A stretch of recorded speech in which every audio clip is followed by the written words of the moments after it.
awesome. It says Merry Christmas. How cool is that, guys? Just waiting for the stream to get caught up with me here and actually realize I'm online. Yeah, it says get ready. So we're just queuing up. Let me go ahead and do a few things I normally haven't been doing, actually. I'll post this on social media.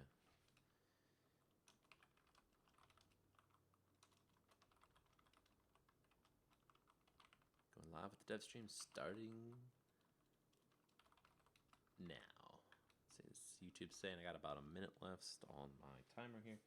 So I'm going to go ahead and wait that minute through because I think yesterday I started talking early and it didn't pick up that I was actually talking and make it part of the stream at all. So just going to wait that through. Another 40 seconds here will be good to go. I'm actually going to post this on Facebook too, and I never log into Facebook.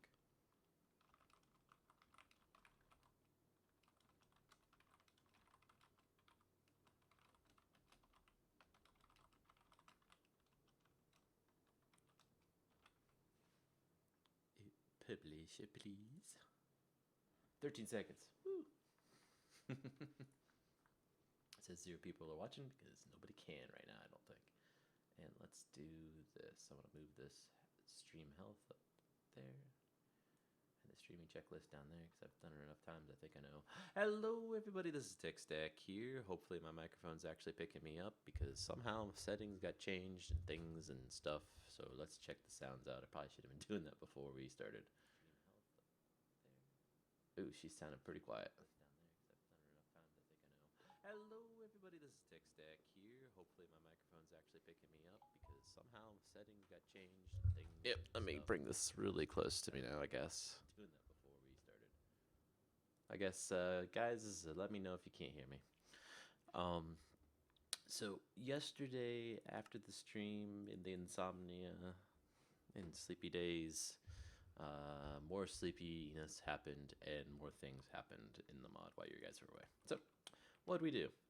We added this, an oil well.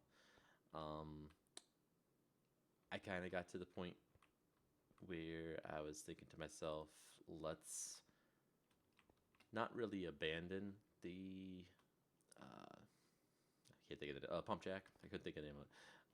But let's just put it on hold for now because really what I was after was a faster way of getting oil into the game so that we can progress the rest of the pieces.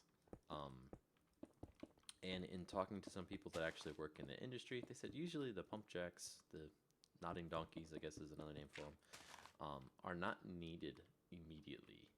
If there's internal pressure inside the hole that is drilled, the oil will actually just kind of bubbles up out of the ground. So they just put a Christmas tree, hello Freddy.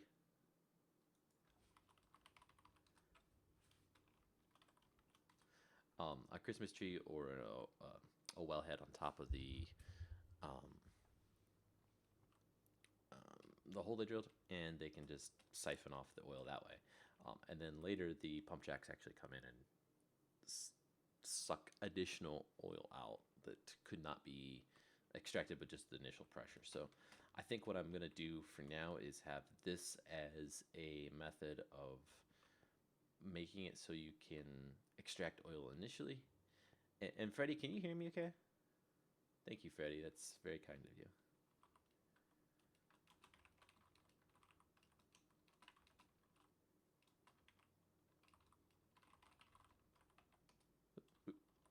Like, sorry. Anyway, so this would be like a small area that it's gonna pump from. Cool, thank you. Very, very useful to know. Yesterday my mic was all messed up, so anyway.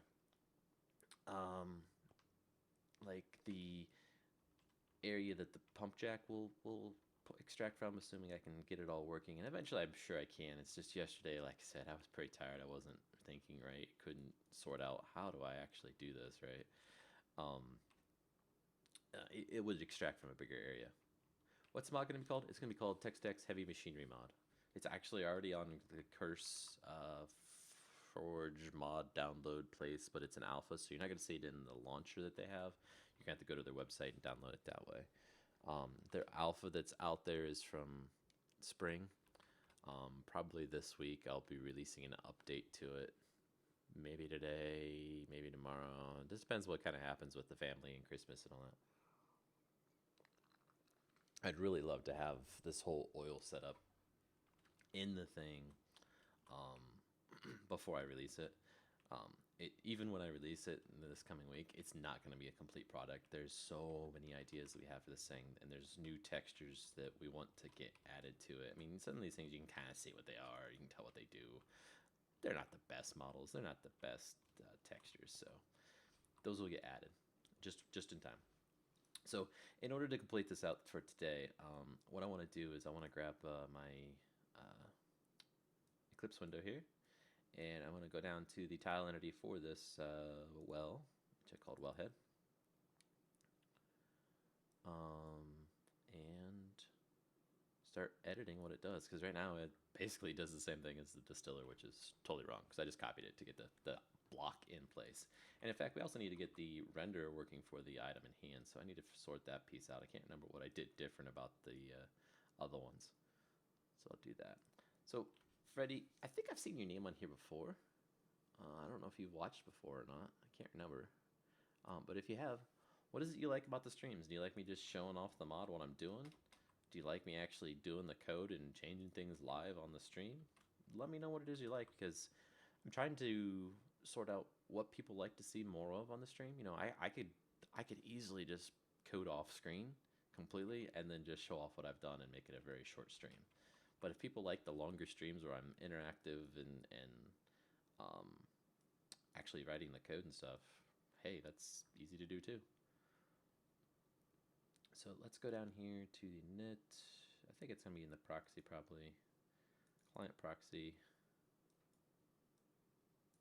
We got the special and render for the tile entity in there, so that's good. I bet it's maybe something with the block states then. So let's come down here. Cool. I will take that input. I'll probably be pulling various people as they watch over the next couple times I stream, just to get a feel for it. I mean, some people it's going to be like really interesting to them. You know, if they're like me, they'd really be interested in it. If they're not, then they're probably not going to be very interested in it. So I did the distiller, like there it is. So it's going to copy that distiller's block state, and we're going to set up one for the wellhead.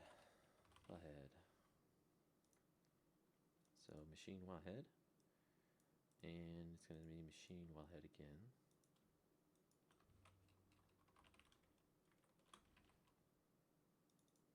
And it's not going to have these facing directions, so that's going to be a problem for us. It's not going to have any variance, actually. So just normal. Oh, wellhead.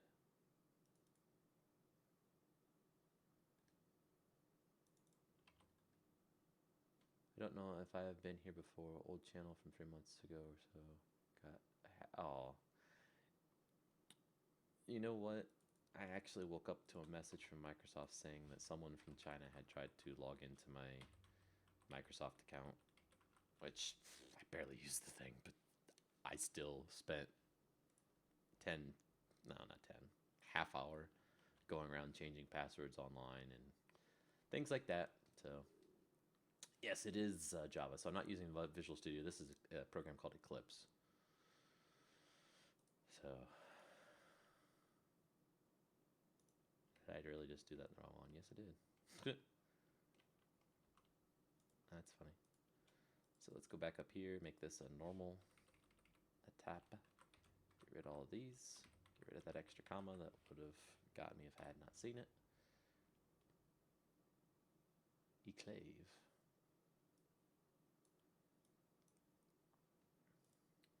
The sad thing about the whole me having to log in and change my passwords and everything, this is not the first time this has happened. I've had my account, not the Microsoft account, but my various accounts hacked by China and what is it? Not China, Nigeria. There's been people from Nigeria and China log into my accounts before. And as soon as that happens, I go and change all the passwords and, you know, update security settings, basically. And by that, I mean, I add two-factor authentication, require, you know, passwords on, or having a device in your physical hand, things like that. Because it's just not worth it to not have that. It's so easy to set that up. Yeah, if I lose my device, it's going to be a pain in the butt for me for that, you know, first time logging in after that. But that's deal with. I can deal with that. Wellhead. I did it here, didn't I? That's Wellhead.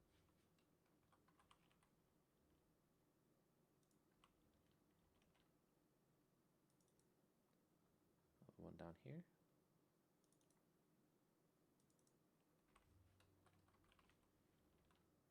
Okay. Okay, I think if I did this right, if we close Minecraft and restart Minecraft, I should have that item in my hand now. I probably didn't do it right. And we're probably going to have an error message somewhere in the log saying that I've missed a JSON file or something somewhere. Because I did that pretty quick, and I was only like half paying attention as I was talking. Yeah, see, we're getting all sorts of JSON error messages for all these things that don't have stoof. Really need to just like spend a session of creating basic textures for everything. Even if it's just like the first letter of the machine itself. Is it showing in my hand? I can't tell because it's too small. At least it's an item now. It's the game rule. Do daylight cycle false. Microphone muted. Microphone activated. Oops, I'm on TeamSpeak, guys. I have a hotkey. Which one do you think would be better, Intel or AMD? Oh, and Merry Christmas. Merry Christmas to you, too.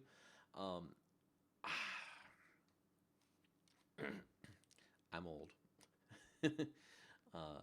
Growing up, Intel was kind of king for a long time, and then about the time I hit high school, AMD came out and was really posing a serious threat to Intel in the market space.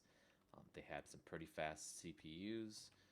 Intel kind of was like king and just, I won't say arrogant, but almost arrogant. Like they just assumed they were king and gonna stay king. And AMD came in and shook things up quite a bit. However, since Intel has retaken the throne majorly and is the fastest of the fast, best of the best, I have only gotten Intel processors for quite a while. And I'm only talking CPUs. GPUs, don't even bother with an Intel HD graphics if you're going to game, right? Like the only thing you can really play with that's Minecraft on very basic settings. Yeah, exactly. Intel's better. Intel's better all around the board on CPU, no doubt about it. So, unless you're really budget minded, go Intel. The processor I have in this thing is an Intel, and it's a beast of an Intel processor. If I can bring up my task manager, just be geeky for a second. I've got lots of cores, and I love it. Like I'm streaming at this thing. I mean, I'm streaming right now. Look, and this is encoding with pretty high settings, and it's just sitting here purring. You know, only half of my CPU usage is used right now. It's great. So anyway, Intel i5, yeah. So like i5s are good. Don't get me wrong. i7s are awesome. Like I am not ever bottlenecked by my CPU in anything I do, except for encode video. Like if I record something and try and encode it for YouTube, like CPU will go up pretty high. But it's not even then. I don't think it hits 100%. And then like the other thing, you know, Windows has like a performance meter thing where it says, you know, you scan your computer and it gives you a number basically. It says like your computer's an 8 or a 7 in this category. My computer's a 9 or yeah, I think 9's the highest you can go, and it's a 9 in everything except for like the GPU, because the GPU in it now is getting pretty old. And in fact, I think last time I did it, I had the SLI turned off, so it wasn't showing up. All right, awesome. I want to see something. So it's Christmas time. The chests in Minecraft are now Christmas presents, right? So what happens if I were to drop one in the back of my dump truck? What does it show as?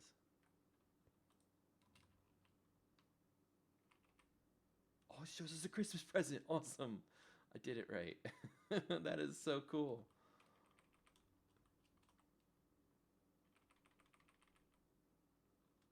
Nice. Awesome. Okay, so what were we doing? I forget completely.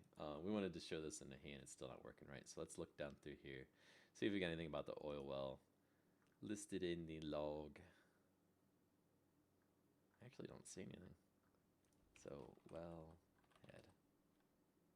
wellhead.png is missing, it says. For items, texture. Oh.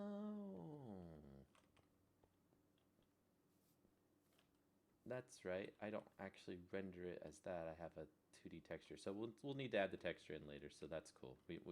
We're working as it should. It just doesn't have the texture item. So we're good. Okay, so back to coding this thing. So now full screen for a second while I sort this out. We need to just close all tabs. Get too many open, then it's hard to navigate. Bellhead. What is it you think that's cool? The chest in the back of the thing? I thought it was cool too.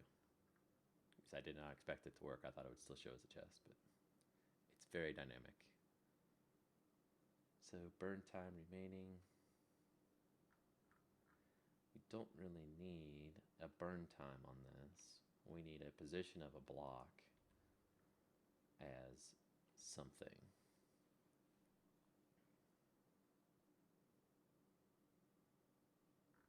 So let's do that. So public block position current oil deposit. So this thing is going to scan the blocks in the world, find a current, terminate, a current spot in the world where it can mine from, and it's going to save it in this variable current oil deposit, and we need to save that off to MBT data. So let's do that next. I just need the name of the thing. Current oil deposit instead of this burn time one, because this burn time is not going to be a thing. Let me set that up, and we need to save it. .get x. Yep. And we're going to call this current oil deposit x, y, and z. Y and z.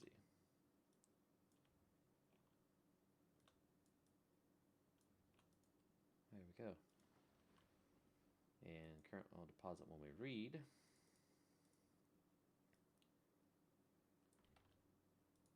I need to set up some integers here. Int x, y, int z. So I've got a server. It's not public currently. And the server is used for testing with my friends here. Unfortunately, I'm up so early that everybody else is asleep, so no one else is on with me right now.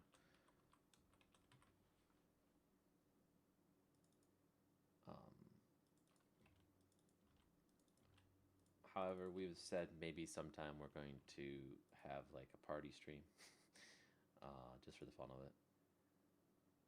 And during the party stream, we would let people join us on a server. Not necessarily the same server, but a server. So let's see how that works out.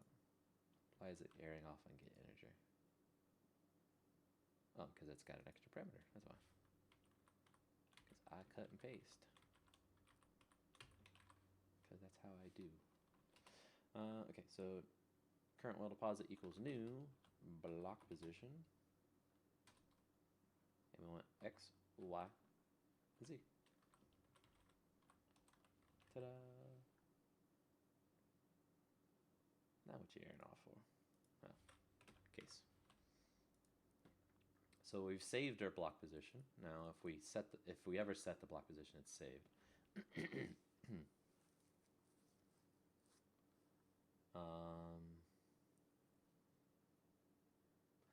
See, we're going to get an error if this is ever null.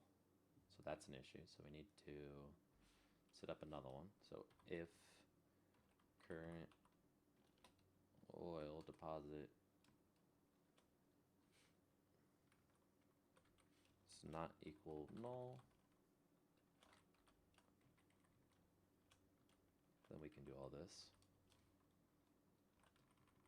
And we're going to set up one more line in the MBT that says if it's null.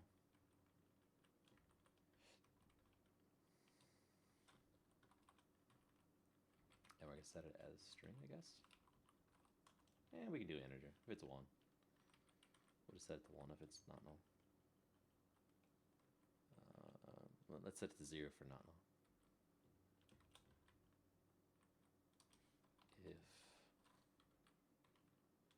If to get the integer,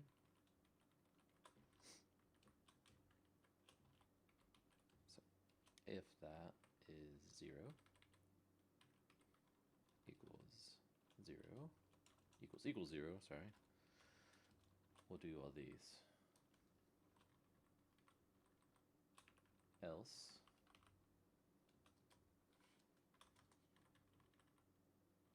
we're going to assume it's null and set it to null just in case for some reason it ever got set to something other than null.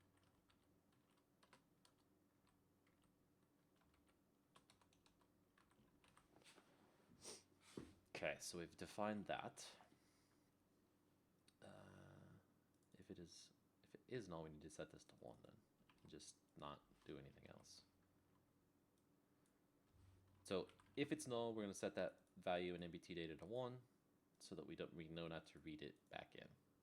But yet the key will still be present for this call to actually find it and not error off. Okay, so we're good there. We do have this as a fuel container currently. So fuel container is something I was just working on setting up for the fuel system. I don't even think the mods or the machines accept that. So let's take a look. So our entities in the world. I think it's just the blocks I was using this for. Entity, machine mod reliable. It just implements inventory. Let's try the dump truck. Yeah, okay. So those don't extend that. I don't think we need this block to extend this at all. So we can get rid of that. It's going to give us some errors because there's probably some overriding methods. Yep, okay. So we get rid of that one. Transfer fuel is no longer valid because it's not a thing anymore. Get field, add fluid. We can get rid of that. We do want the MBT. That's what we just set up. Can't accept fluid. Don't want that. We don't need the transfer fuel. And that's about it. Okay, so now we get into the meat of actually running this thing. Remain burn time, we can turn that one off. Turn this off. Fuel storage. Don't really want to call it fuel storage. It's oil in this case.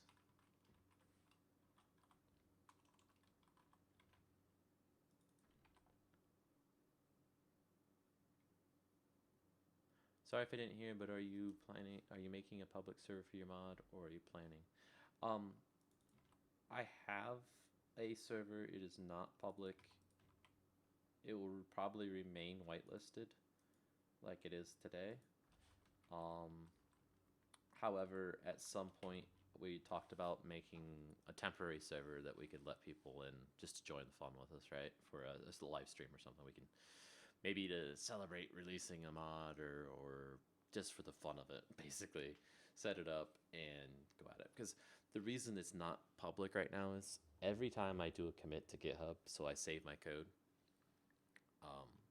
and sync it, it gets automatically gets sent off to my build server. Hold on a second, let me take a drink. Automatically gets sent off to my build server, and then I just log into the Minecraft server. Once that build is complete, stop it, and the server's just set up so that it automatically resets itself and downloads the latest version of the mod and restarts. So every time I change the version of the mod, there's a new version and everyone has to download it. So it's big pain in the butt, but it keeps us on the latest version, and it lets us test with that latest version all the time. Can you help out with the server or not? I tell you what, like, I have let so far one person from my streams on, and the reason I let that person from the stream on with us is they were very respectful and they hung out for a long time with us, and he actually has been a contributor to the mod itself on the Minecraft forum post. So it's I let him on to help test with this because he has a lot of ideas for the mod itself, basically. And he still has to do the updates every time we update, so I'm sure it's annoying. It's annoying for me even, and like I know as soon as it happens.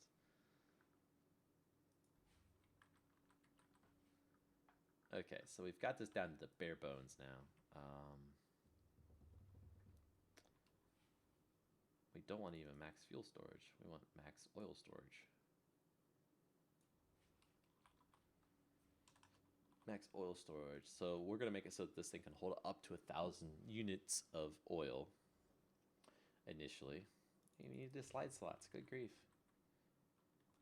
We just remove everything from this block. But just wouldn't it have been easier to start with a fresh one altogether? I don't know. Anyway, so the first thing we need to do is we need to create a method that will find a block in the world that is oil. So let's just do that. Find oil deposit. Okay. And then out of that, we're going to say if current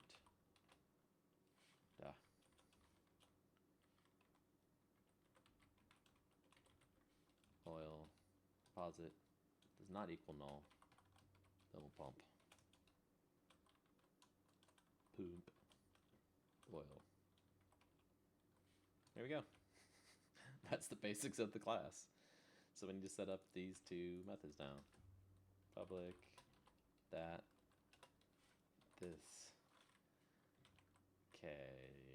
public void, sorry.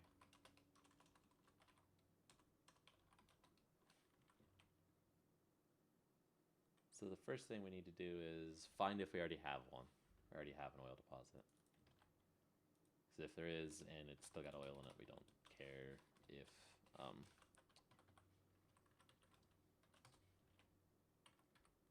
to find another one, basically. We'll just leave it as is. So if it's not null, else,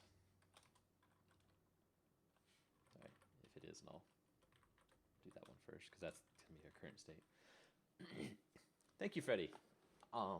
Awesome to hear we get another subs. Always looking for more subs. I'm joking with everyone, if I get 1 million subs by the end of the year, I'll be quitting my job at the beginning of the year. You know, if it's by the end of 2015, if I get 999,429 more people or something like that. I forget what the exact number is. Because that's totally possible, you know. But if I do that, if I quit my job, I'll be streaming, making mods, doing Let's Plays all the time. That would be my job, right? So there'd be a ton more content coming out from me.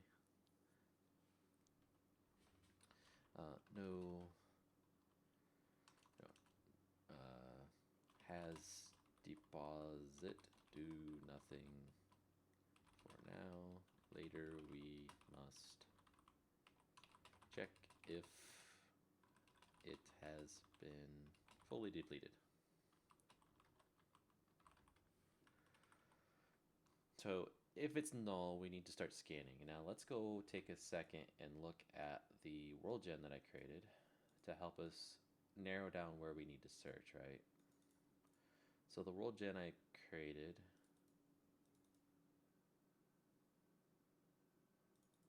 should only be doing this within a certain range. The minimum height and then the height difference. Height difference is max height minus min height plus 1. Okay. So we're going to scan chances to spawn. So between 5 and 30. So that's going to be key to helping us find this so we get the right levels. So we want to only start at Y5. So let's actually back up. Let's get these in reference variables or something like that. Somewhere we can store these so that we can use the same variable in both locations. Oh, I don't really want to call this final necessarily. I might change this in configs later. So do I have a config class? I forget. I don't think that I do yet. Yeah, it must not. Okay. Possibly. Config file settings is right there. Public, static. We do want it to be static. Int. What's the name of the oil? Crude oil stone. Crude oil stone min. No. Crude oil stone gen min level equals 5. I'll do one for max. Hey KT, how you doing today? Merry Christmas.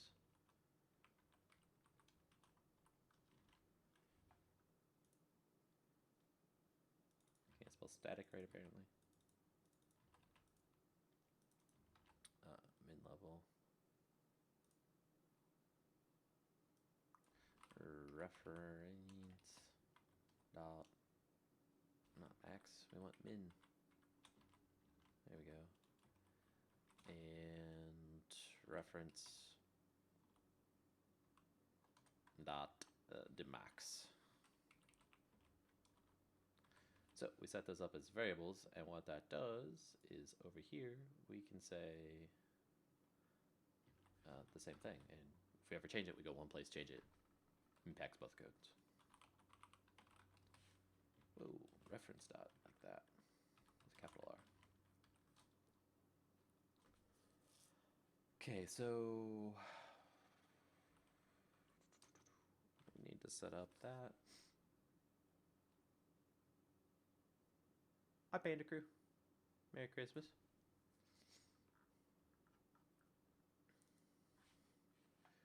We need to do public, static. Well, let's do this one in the config too.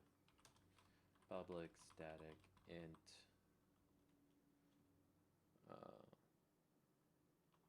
Wellhead max range equals, let's go with 16 blocks now. So it'd be like 16 in each direction kind of thing.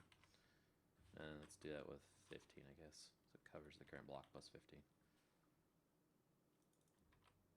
So that'd be like a 31 complete diameter. Square diameter. We'll make it square. Because it's Minecraft. Why not? Okay, so reference dot that.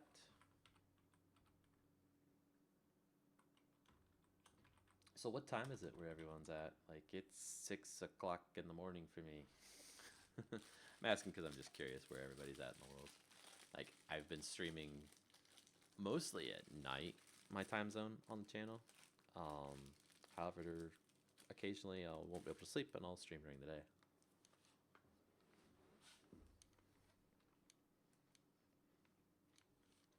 I'm sorry, in the early morning. Dang, take a bite of my breakfast.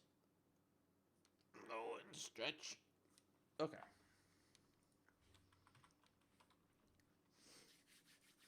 So I got my new gaming chair yesterday. I had been using just a regular office chair prior. Awful chair. Awful chair. Expensive chair, but awful chair. Awful as in sit in it long enough and you get back problems and hip problems and shoulder problems because it's just that awful. You can't be comfortable in it. So you sit incorrectly. And when you sit incorrectly, you end up with problems. When you sit as much as I do, because I sit for my job and then I sit playing video games. So just sit. And this chair's awesome because it's very comfortable. Like the one nitpick I have about it is it's like a race car chair. So it's got like, it wraps around your legs and your shoulders. And I might have gotten one that's just a little bit too small, but also it's forcing me to sit in a proper posture, which is good. So the nitpick might actually be a good thing. Like it's good that I'm sitting with my legs straight in front of me instead of out to the side. Because like that was an artifact of the bad chair I had before. Do I have a PS3? No, I don't. I never got into the PS3 stuff or PlayStation stuff. Period. Just never did. Like some of my friends growing up, they're like, "Oh, the PlayStation is so awesome. You gotta get one." And I'm like, "Yeah, I'm a Nintendo kid." Like I even had a hard time getting an Xbox. I was always Nintendo, but Nintendo these days just isn't keeping up. Like their Wii was cool because it's like a new way of playing games and stuff, but that's about it. The games for it weren't the best. They're little kiddie stuff, kiddie and grandma stuff, I guess. Like little kids.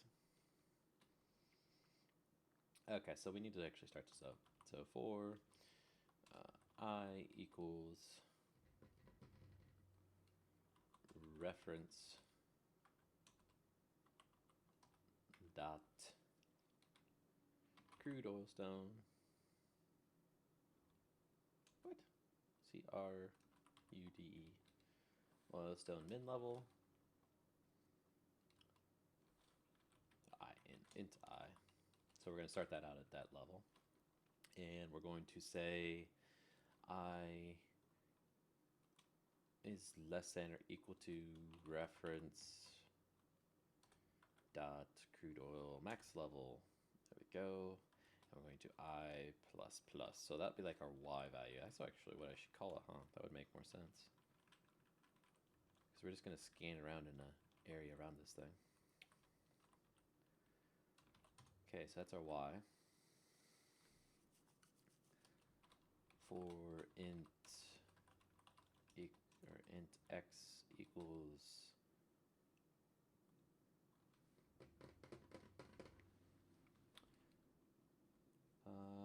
this dot position get position dot get x minus reference dot wellhead max range. So we're going to start all the way. We're going to start any position that's the max wellhead range away, so 15 away in the negative x direction. Yep, that makes sense. X is less than or equal to, and we're going to go all the way up to positive range away, and we're going to go x plus plus. And then the z coordinate is super easy, right? Because z coordinate, we can cheat and just copy and paste this line of code here and say z instead of x.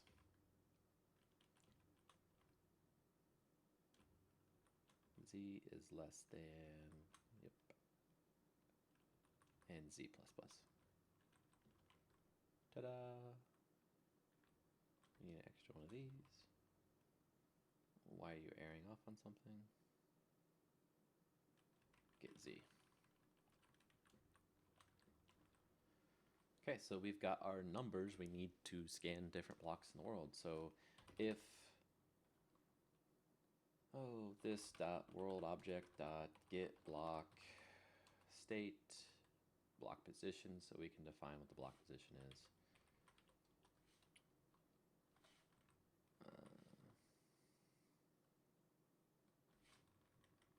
Let's try it this way because I want to not be initializing a new variable every time. So new block position block position current POS equals new block position 0, 0, 0. So we're just initializing one, and then we're going to set. So current POS dot set POS dot set.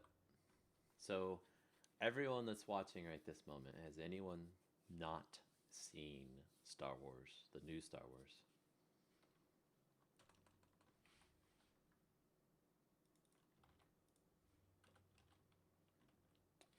Well, that's not going to work at all.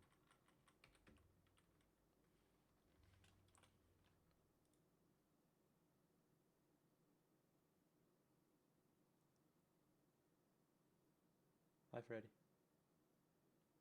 You're back? Or are you just saying hi to everybody else? It's very kind of you.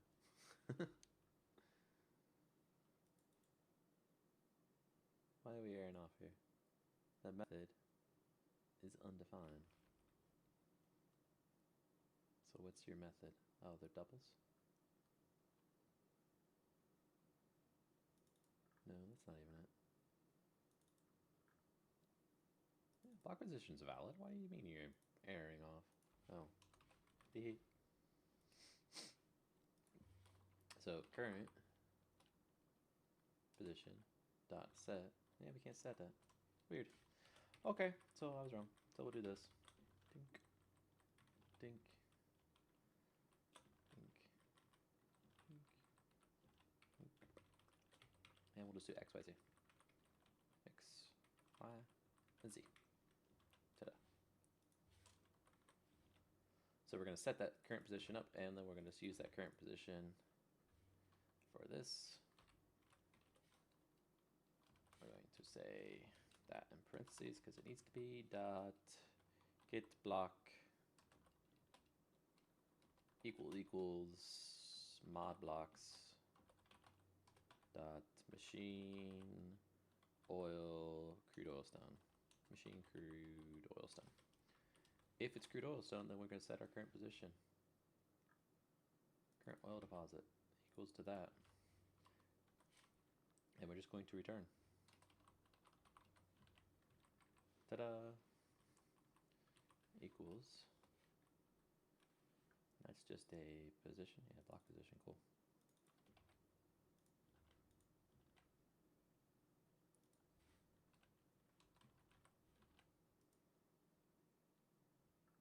We've done it. It's found an oil deposit, basically. That's what that means. That's all it was trying to do. So it can find an oil deposit now. Now we need to just pump oil. So for now, let's do something silly.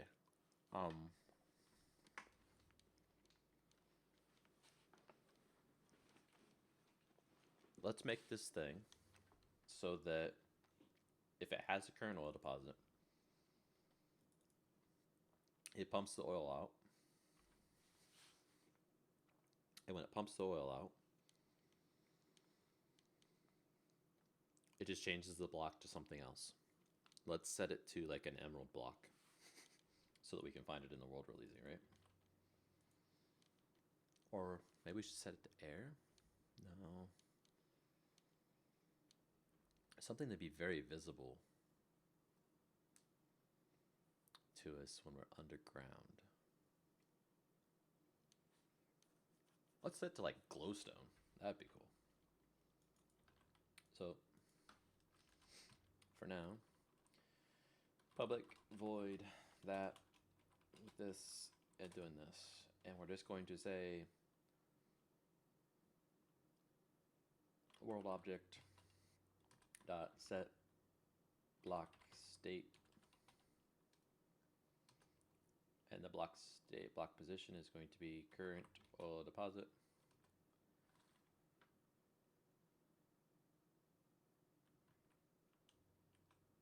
And the state is going to be blocks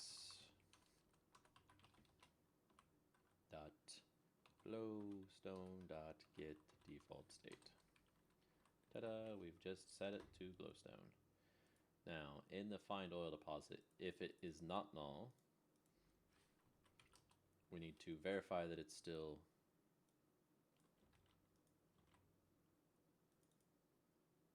if the current position, so current oil deposit equals machine crude oil, we're going to set the current oil deposit to we're just going to return. So it's still crude oil. So we're going to leave it as is. Else, we are going to just set it to null. And then the next time through the loop, we'll run into this piece of code and set it to something. There we go. Cool. Now, one thing we don't have in here is anything that will slow this thing down. So I think the default is like 20 ticks a second, or 20 ticks a second, right? So yeah, let's throw in a cooldown amount.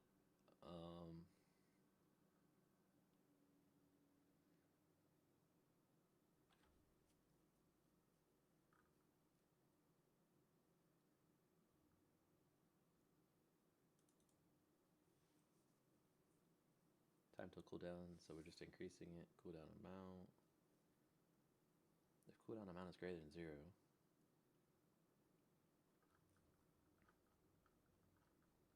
Where is my cooldown stuff? So we're just saving it down here. We don't actually use it in this one anywhere. Nice. Cooldown amount. Cooldown reset. Cooldown. Saving it, but we're not using it yet again. Yay! What about the distiller? Cooldown's not used in the distiller. What about the fermenter? There's where cooldown's probably going to be used. I betcha. Yeah, so we're saying if cooldown is less than 0, then we set the cooldown to cooldown reset. Cooldown -1. And only if it's less than 0 do we actually process anything. So we need to do this kind of stuff. So over in the tile entity, yeah, for now, let's just run it as is. We'll add the cooldown to it in a bit. I say that because I want it to just generate real quick. Setting all those blocks to glowstone. And then we'll go from there.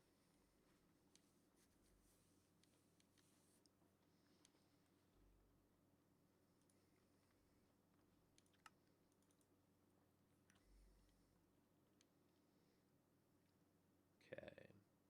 Now we picked the world. It was pre-existing. So we need to teleport off. TP this player. This 1,000 block, no, 10,000 blocks ought to do in that direction. And this will cause the world to generate new. Assuming we're over land, we can drill a hole, place this thing down, and see what happens. Hello, Genesis Gaming. How are you doing today? And Merry Christmas. Okay. We're over land. Get down to stone. And we need our drill first. Yep, I'm making a Minecraft mod. Let's sit down in the drill. Hop in the drill. F5. Where's that hole I made? Jeez. Okay, and let's lower the drill down and drill that stone. There we go. Putting a hole in the drill, or a hole in the stone. Get F3 off my screen, gosh. Okay, we're down to 16. Go back up and back away.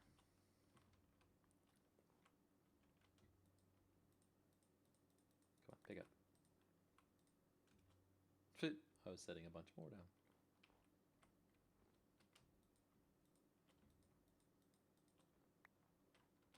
Unless I'm bugged where they're not picking up right. At least they're not disappearing off my screen. Anyway, so now, oh, that's a forge bug. Do you see that? That's cool. Down here, yeah. Because normally you can't see that, but when you're in F5 mode, you can.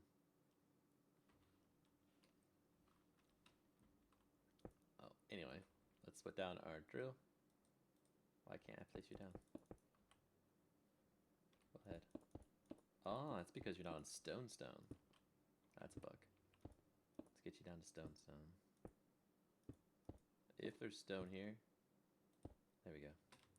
Okay, now things should be going nuts, eating the world, basically. Hey, Creative Pictures. Welcome to the stream. Merry Christmas. Okay, so if we go down here, below 30, where our ore should have been generating, we should find some glowstone now.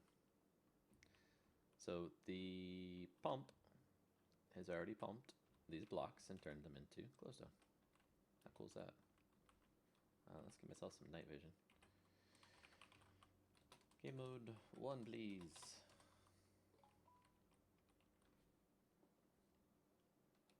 Ooh, advertisements in my email.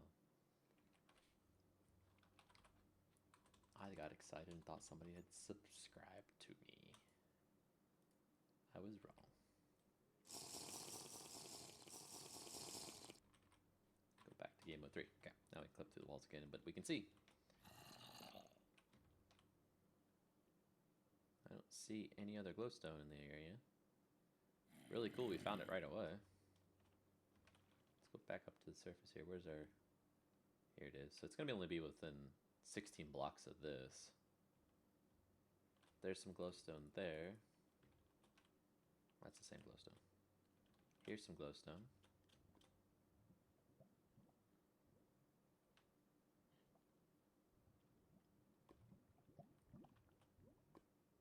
There's some glowstone under the lava even. I don't know if you can see that very well right there.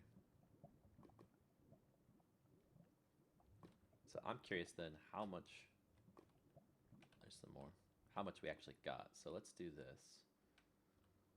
Go up here. Yesterday I had the first stream on YouTube. Do you now if there's an option to cut out the first minute direct here on YouTube? YouTube will let you actually edit videos after they're uploaded. So you could do it that way. I can't remember if it lets you save back over top of the same video, but you can certainly post it as a new video on your channel. So I have done that before. So I've created a stream and then cut out a portion of it, made it as its own little deal. So yeah, to answer your question is yes, you can do it. You just got to go into your video manager, creator studio thing.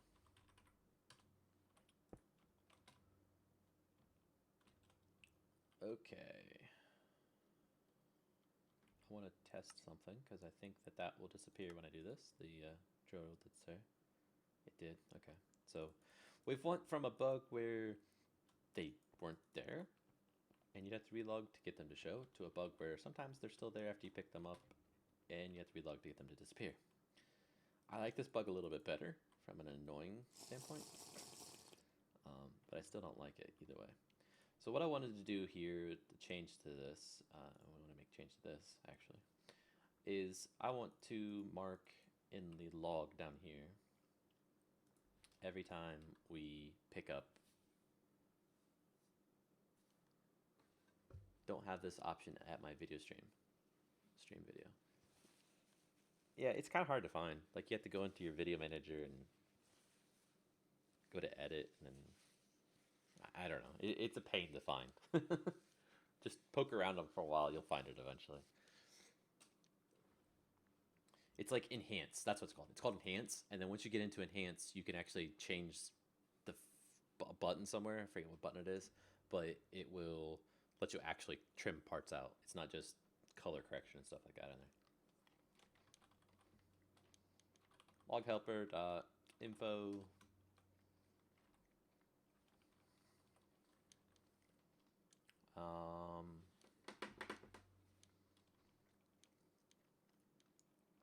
oil pumped. Let's just set up a temporary variable. Public blocks, or public int blocks found.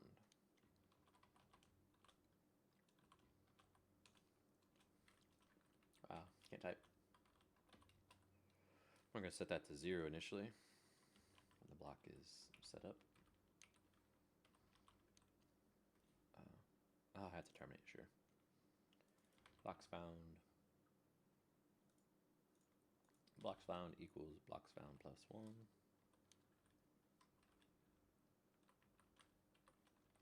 So we're going to increase blocks found and blocks found so far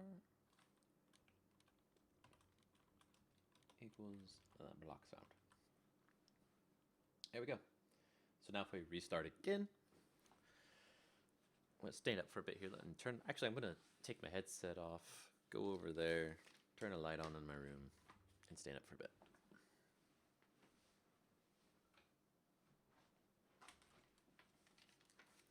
Luckily, my desk will let me do that. It's one of them fancy desks that let you raise and lower it with a push of a button. Okay, so Merry Christmas. Minecraft is telling us this. Thank you, Minecraft. Merry Christmas to you.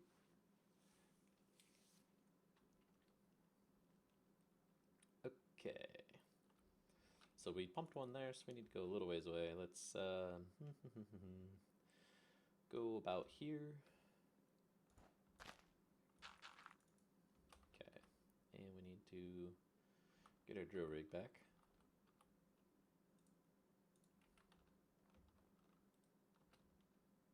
Awesome. And about right there, I think that'd be good. And we're drilling. 12, 13, 14, 15, 16. Okay. Back that off. And we can put the wellhead down. And in our log, bam. It's gone through and found all the oil already. Well, maybe not all of it. I paused the game. There it goes. It's finding all the oil.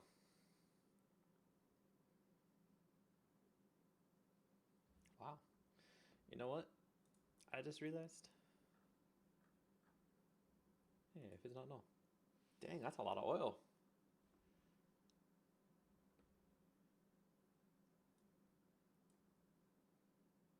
That's insane amounts of oil. 283 blocks of oil within 16 by, or 15 by 15 around this spot. That's crazy. That's good. I like that, actually. I mean, I did not expect it to be that high.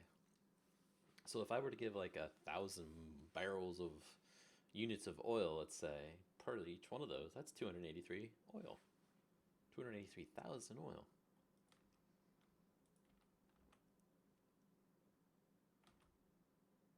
Amazing. Okay, let's try this again. This is cool. Let's try and get an average or something. So the first one, bring up Google Doc spreadsheet. Drive.google.com. New spreadsheet. Just gonna keep track of these off the side of the screen. Oh wow, it's zoomed way. There we go. 283. Let's do like 5 different tries. Let's go over here. Might have to turn down the world gen if it's too much. I don't know. We'll just plop down the oil rig first, because technically the oil rig, I think, can go through dirt even. Okay, so we're drilling 4, 5, 6, 7, 8, 9, 10, 11, 12, 13, 14, 15, 16, and we're lifting it back up to get this thing out of the way. There we go. And that would have been like here.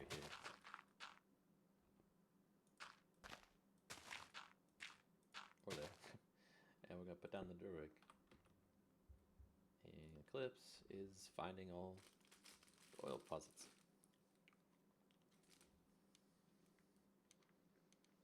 I can't believe there's that many in that area. I guess it has to do with the fact that the world gen, even for like vanilla things, probably has this many in an area that big. But yet, this is just finding every single one of them. 225. Okay, so much lower, but still acceptable, I think. And I say it's acceptable probably because I'm in control of how much of the oil actually is worth, right? I can make it 200, I can make it 2,000, I can make it 400,000, whatever.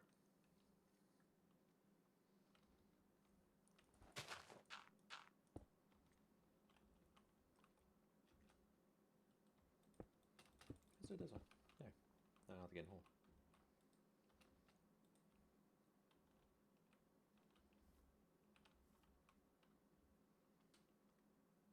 Am I able to target that block? I am. Haha.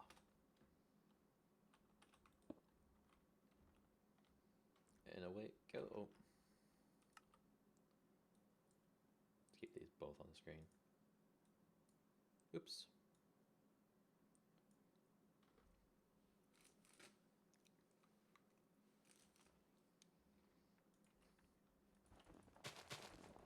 And it's not like it's causing lag. Scanning all those blocks and everything.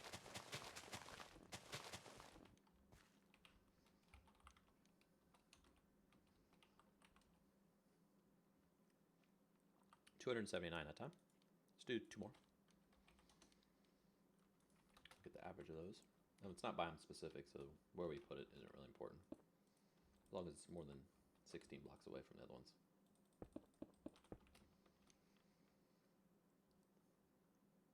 Or I guess 30 blocks away.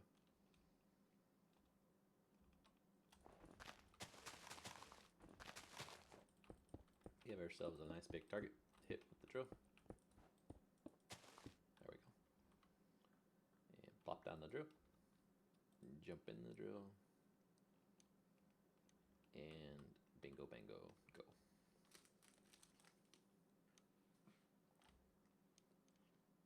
And that's enough, at least for now. Drill head. Go! So, like I was saying before, what I will do is I will add a delay to this so it doesn't run this fast, obviously.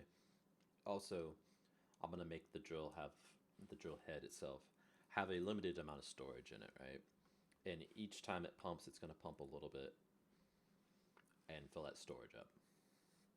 So while it can find them at an amazing speed, we're not actually going to pump it out of the ground at that speed. And wow, that's a big one, 307. Okay, let's get one more for the average.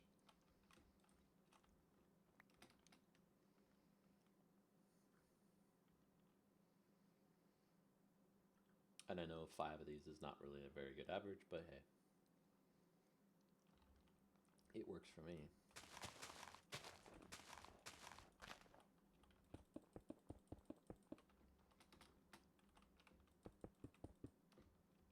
Can I place this down here? There we go. There it is. Okay, we've drilled it. And we need our drill head on there. Oh, well head. Away it goes.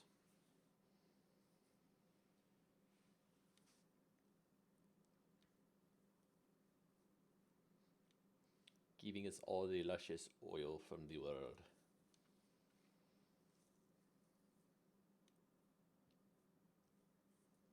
$200, $220, $219. Okay. So if I do an average on those, it's 262. That's not too bad. That's a lot of oil for putting down a wellhead. So I think I'm actually just going to leave it as is. I think the radius is probably pretty appropriate for at least an initial play test with it. Yeah, so let's set up the delay next. That'll be a key part of this.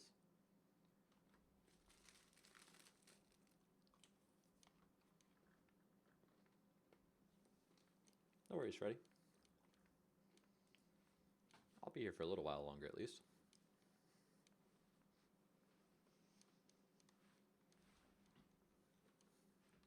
Maybe eventually, if we're on here long enough, other TSCraft members will start joining TeamSpeak and can have conversations and fun things.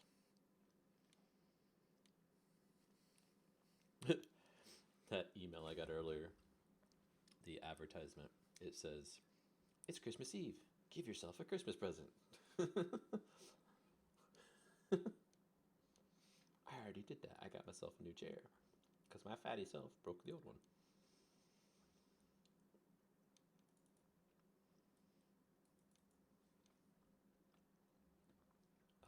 Let's see here. Move my microphone. There we go. That's not even pointing towards me. Is that better? Hopefully.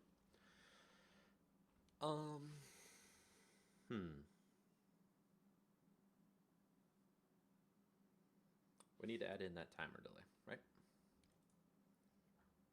The cooldown reset. So those are there. And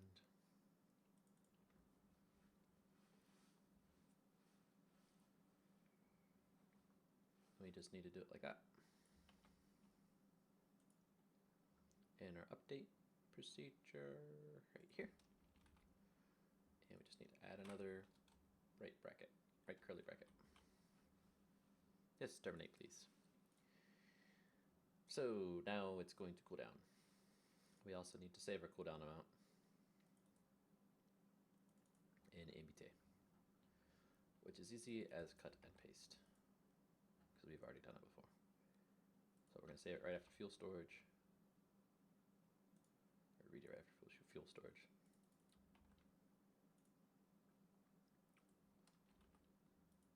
Ooh, fuel storage. We want that to be oil storage, don't we? OIL. Storage. There we go. Max oil storage, oil storage. So now we need to say, we no longer need to set this to that, really, right? We do want to set it to something though, so let's set it to air.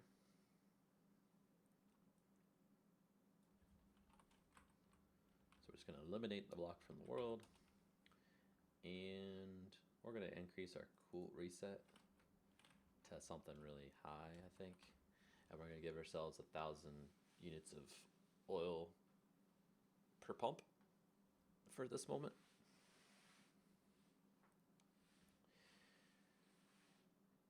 No. Do we want to do that? Well, first let's change this. Set it to something really high. Current oil storage is going to be 0. There's 260. We'll just call it 260 on average. Blocks in the area. I think these are ticks. Let's get out a calculator here. 2400 divided by 60. Not 60. 2400 divided by 20. That's how many seconds. So 120 seconds. Divide that by 60. That's 2 minutes worth. So every 2 minutes it's going to try and pump oil. When it pumps oil, we want it to pump a good deal of oil, I think. So let's make the max oil storage up to 100,000. Let's make it so that every 2 minutes when it pumps oil, it gets 1,000 oil. So 2 times 10, no, 2 times 100. So it can store in its own internal storage about half to a third of the total amount of oil in the area. Okay.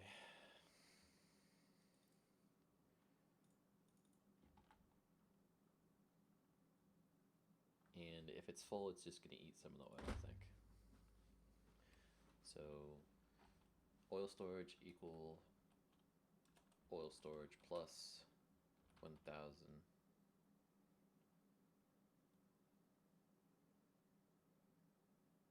Yeah, plus 1,000 if oil storage is greater than max oil storage.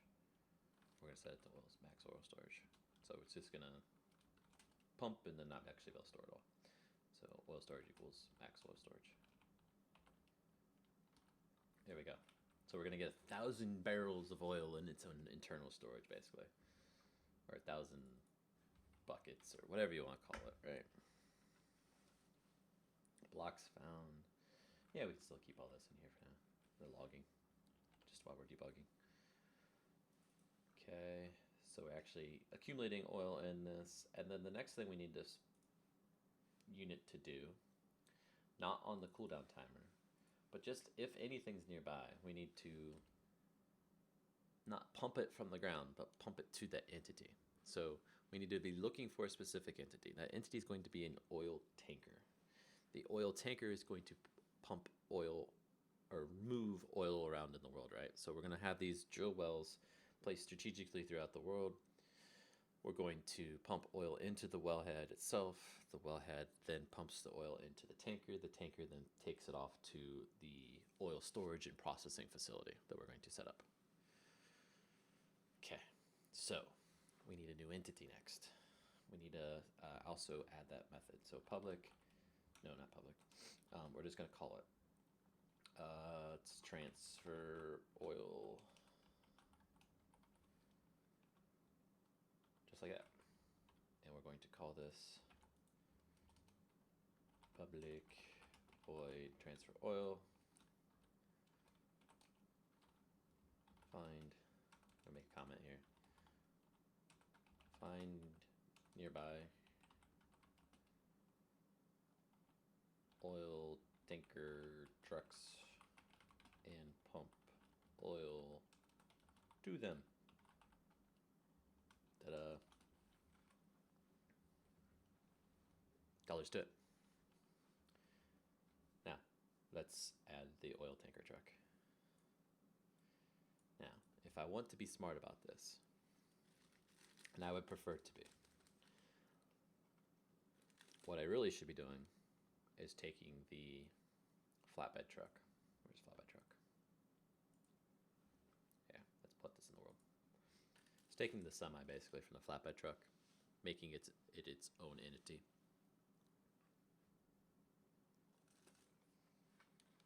And giving it different attachments like the tractor has. So let me demonstrate what I mean by that.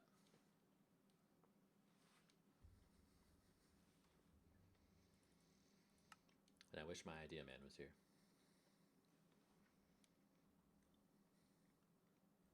Hi, Lauren. Merry Christmas. Minecraft is telling us Merry Christmas today. And I have no problem with that. Oil.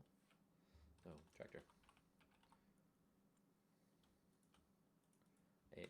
Excuse me, tractor and ozone flopper truck.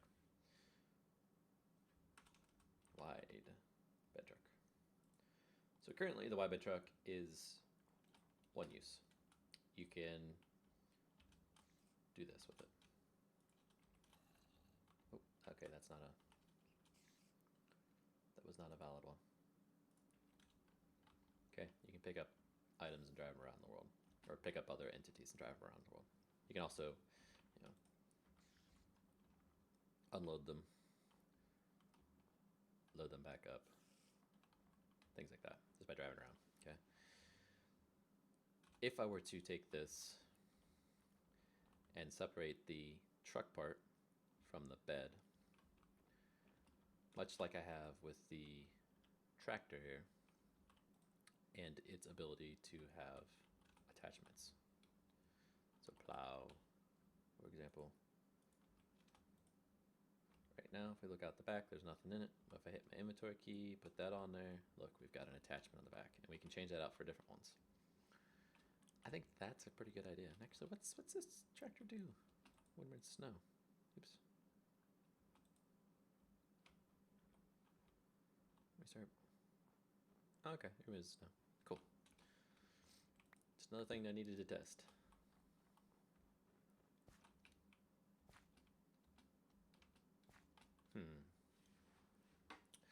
So that means redesigning this a bit, making a new attachment system.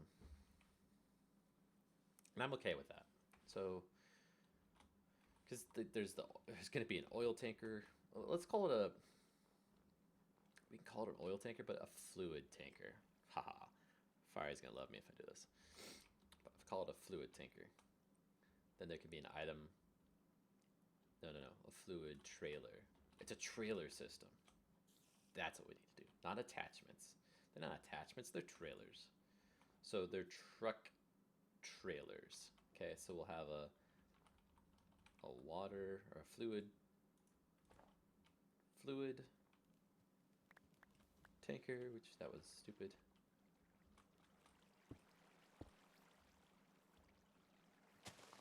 We'll have a fluid tanker, an item trailer, fluid trailer, item trailer,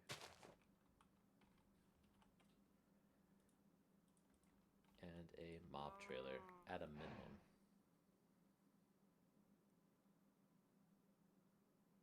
Yeah, let's do this.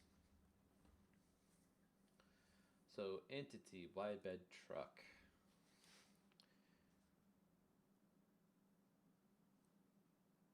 What is the front of a trailer or truck called? It's a semi-cab, perhaps? I think so. Semi-truck, cab. And semi-truck. I think it's called a tractor, isn't it? Front. What is the front part of a semi-truck called? Ooh, Google, you've worded it better than I could. A semi-trailer is a trailer without a front axle. A large production of this weight is supported by either a road tractor or detachable front axle assembly called a dolly. A road tractor? Really?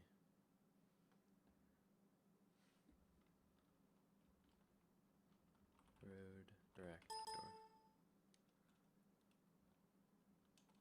Well, that's not what this says on Wikipedia.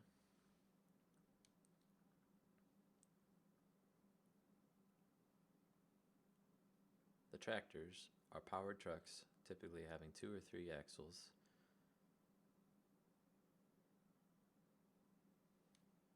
Tractor units hauling tractor units. A semi-tractor.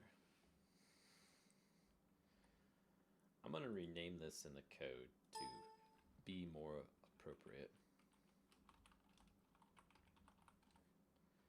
And then we're going to take a look at the attachment system I set up. Yeah, terminate. So, did the tractor... Okay, just extended that. Okay. We need to get item, attachment. Yep.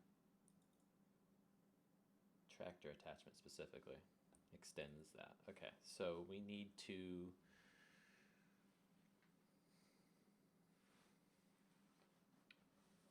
This is just going to change this thing so much.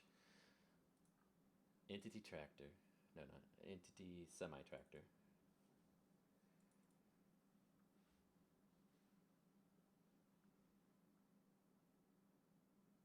It's what's its inventory size? It's got 9 stacks. Okay, good. Lower my desk down. So these 9 stacks currently could be anything. It only really looks at the first one right now. So let's start changing these classes. Let's create a new one. The first one's going to be this tractor attachment. We need to create a new one that's called semi-tractor, semi-trailer, semi-trailer. There we go. And the semi-trailer, wow, do we have a crafting recipe for this thing? I need to look. Recipes. Okay, we're gonna have to change the recipe, obviously. Semi. No semi, really? Let's right? Because we wouldn't have changed it everywhere. We would have just changed the entity name to semi-tractor. We need to change the item name for the machine also to fit. So F2 please.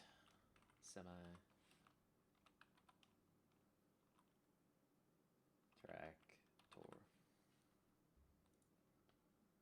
There we go. And here's the dangerous part. I'm going to change this. Do I want to change this? I really need to. Semi-tractor. And now I need to go find everywhere that was used. Which should be in the init items. Should be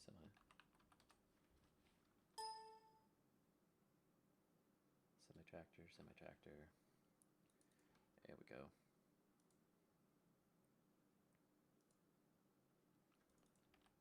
You are now called that. Excuse me. Wow. Sorry for sneezing in everyone's ears. Oh, it came on too quick before I could mute myself.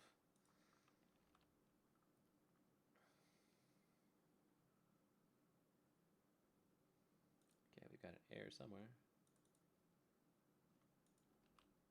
Yeah, just save yourself again. You should be fine.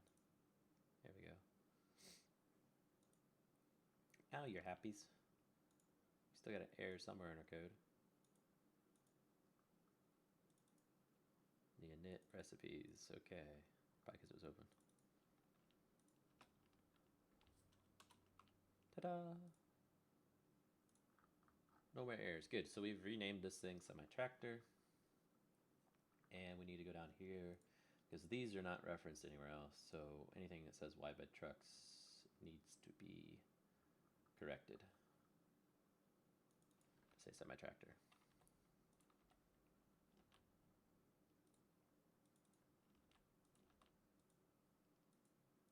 Ooh, so that means the Y-bed truck down here needs changed as well to semi-tractor. And the textures need change for the item to say semi-tractor, which means we need to go to the renderer. Dang, this is everywhere.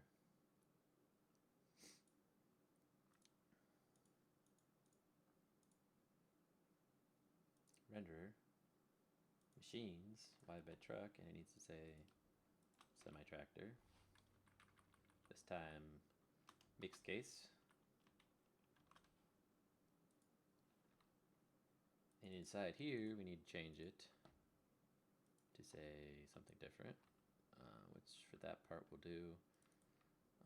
We're stuck with the dump truck texture for right now. Interesting. Probably because we don't have that other texture, which is why it's derpy derp derpsin all the time. But we'll fix that in time. So the semi-tractor render, we need the model. So Y-bed truck currently, we can change this. I said F2. No, F2. I have 2 the fool. And we're gonna change this. Semi-truck tractor. This one uses a tractor texture? What? Yeah, see, these are just, I just need to get, this whole model needs reworked anyway, so this is not a bad thing. Go away, junk emails on my phone. I don't want to listen to you beeping and flashing at me and everything else that you do.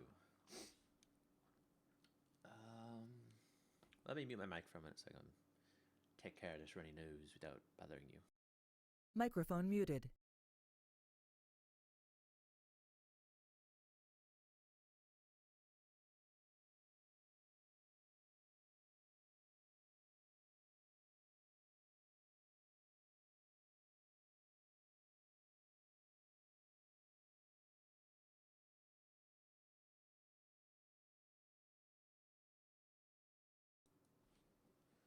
Microphone activated. Okay, and I'm back, guys. Sorry about that. Oh. So we're going to change the model.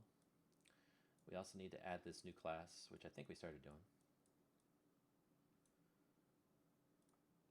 Where's the class? Items. Tractor attachment. We're going to call it not tractor attachment. Oh, sure, save everything. We're going to call it semi-trailer. Trailer attachment.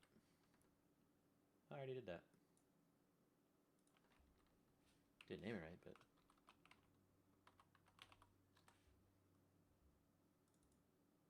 semi-trailer attachment. It extends machine mod items. So now when we add a new item that we want to be a different type of trailer, we just tell it what the type of trailer is. And ta-da, it's done. So let's go ahead and do that. Semi-trailer attachment. And it will be called wide bed. There we go. And it really doesn't need a whole lot to it. There we go. Actually, is there a wide bed already? So if we go back to the recipes,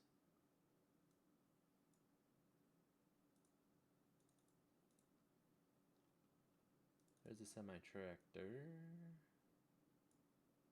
Flatbed trailer. Well, let's just call it flatbed trailer then, because we already got that in the game. So you won't actually use it in the crafting recipe, which we'll have to change, by the way. You will instead use it in the item itself. So we can delete this one completely. Where is the flatbed truck? Flatbed, flatbed, wide bed, flatbed. Oh, components. So we're going to move this out here. Ah, no, not to that one. To items.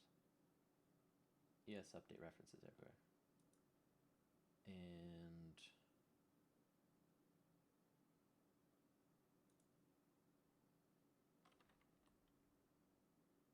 we'll call it semi-trailer.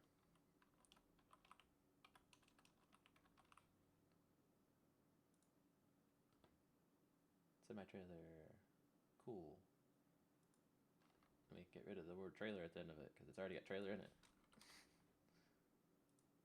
And this can get rid of the word attachment because it's not really an attachment like that. It's a trailer. Let's call all of them trailers. And then I need some organization. So classes, package, I'm sorry. We're going to call item dot trailers and attachments. Let's call it one trailer, let's call it one attachments. Trailer, so we're gonna take this one, put it in trailer. Okay. This one, put it in trailer. Okay. I'm gonna create a new package called attachments.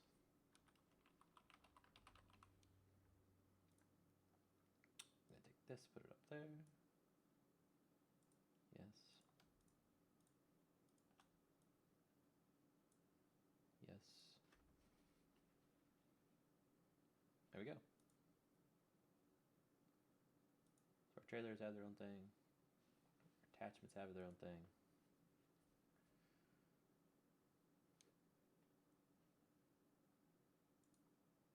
There we go. What's next? We need to work on the model. Let's break out the blenders. Okay, we need to open wide bed truck blender. There we go. It's all one object right now. It doesn't look too off the pad either, so it's not the end of the world. I need to grab the linked objects there and then shift link objects for these three. Really?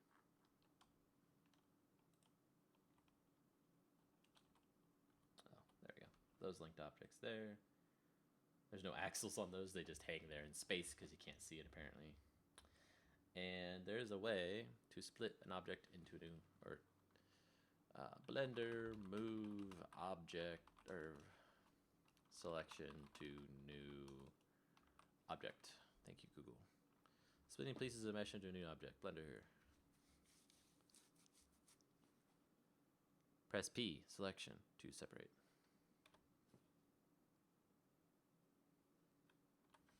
Okay, you know work. P. By selection. Ta-da! New object. So we're going to call this one not cube, but semi-tractor.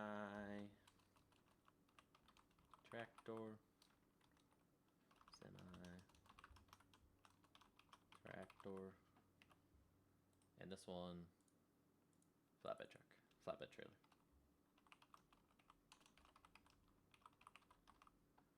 So we're actually going to have 4. I was describing 3 earlier, but we're going to have 4 of these.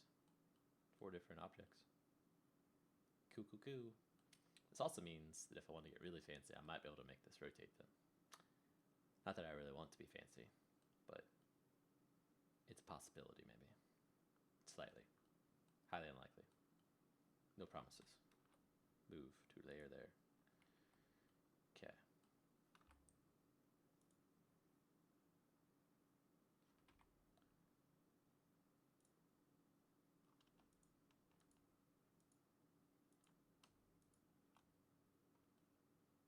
Goes out there pretty far.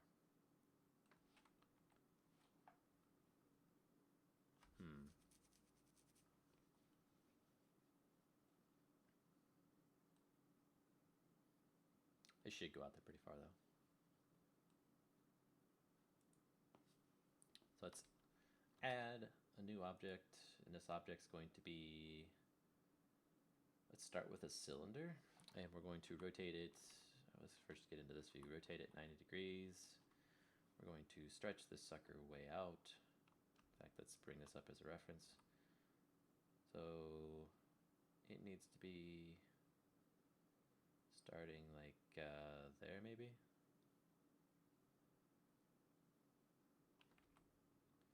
So where's the center point? So its origin's right there.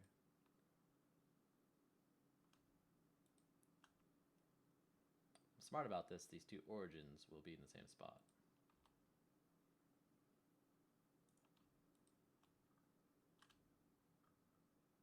So if I do that, then everything becomes easy.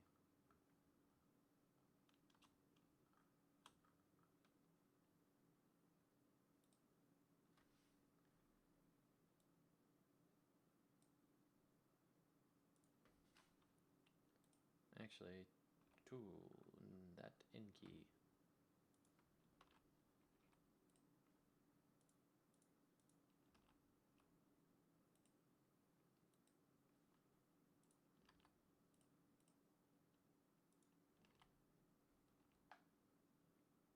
And top view. Yeah, not aligned there either, so I'll grab this one with its 0 x coordinate and put it into this one. Okay, so now when I select them both, they appear on top of each other. Because they are.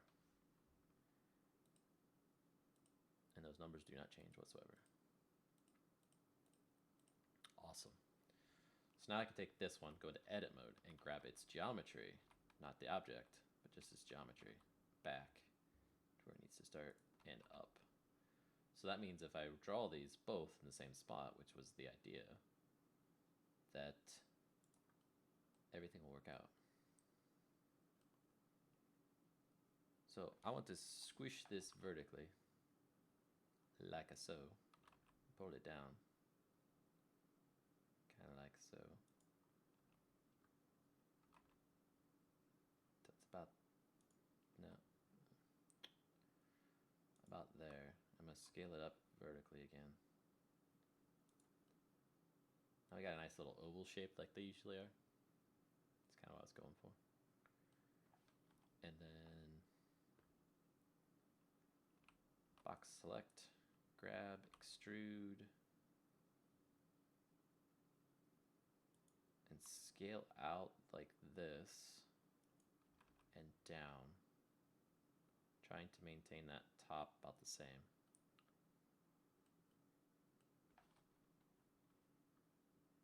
And extrude again along that axis, yep. Just like that.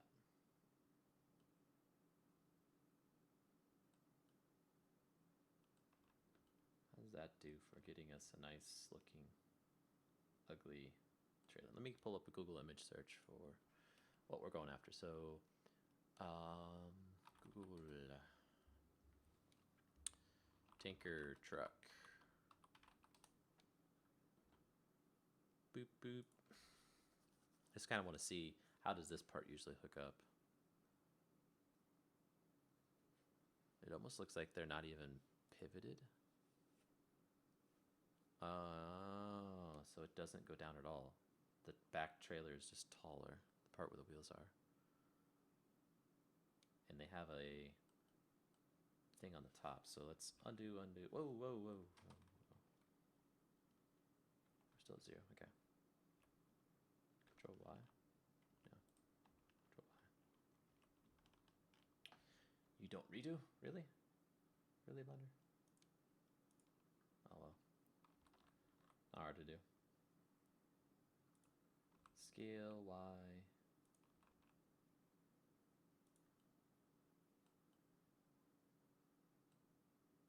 Scale Y, or Z, I mean.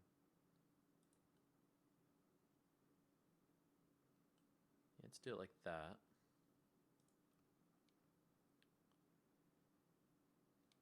Okay. Scale X, just a hair. I think we can just grab this one and pull it back. Really don't need a lot of detail in that part. Okay. And let's severely cheat. Let's go to here, go here, tab into edit mode, select nothing, select these 3, P, selection, and then this, and those 3. So I'm gonna move those to a new layer. There we go. Now I've got only those. Yeah, only those on that layer. Go back here. And can I somehow merge? Or maybe join.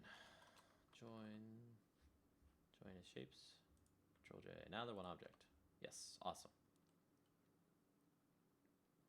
So now that we did that, what happens if we take just these, lower it down a hair so it looks like it's connecting to the truck bed.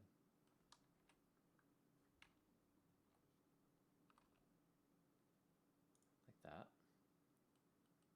Nice. Give us some more room on our screen.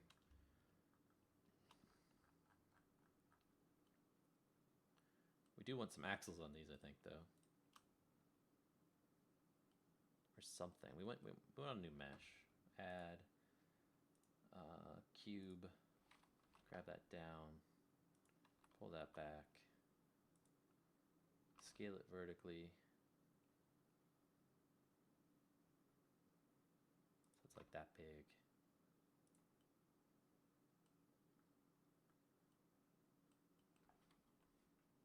Scale it vertically again. Grab that down. There we go. Now we're getting to the size we want.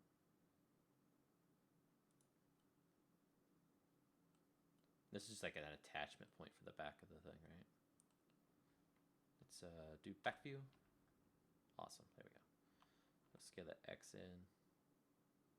Just so it covers the wheels. Scale that Y up, or Z up. There we go. And then vertically. Perfect. Okay, now we can do face mode. We're in face mode. Why do you look so funny? That's why.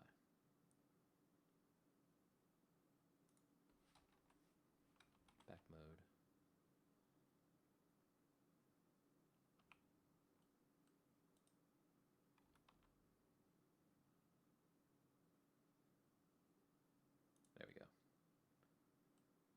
can grab this face, extrude it forward,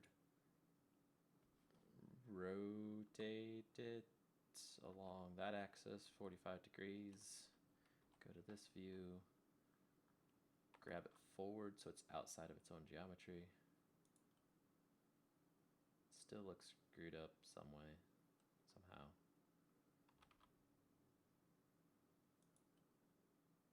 And extrude that down. Why is that like that?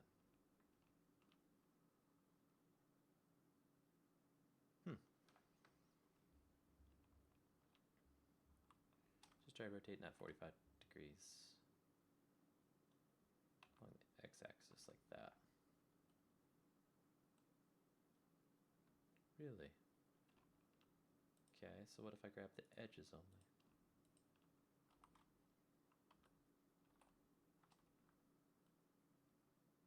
Interesting. Scale, Z, 0. There, they're even again.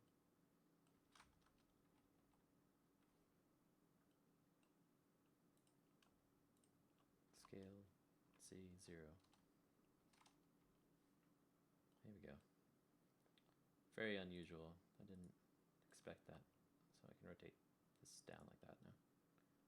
Just to give us that little bit of a look of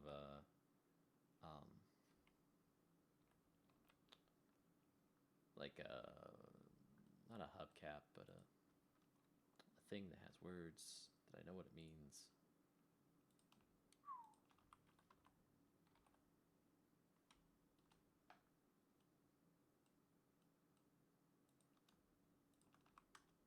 Whoa.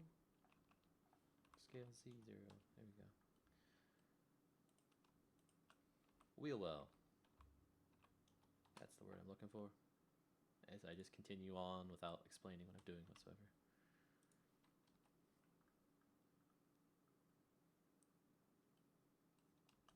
Okay, so let's just grab all these because these are too much.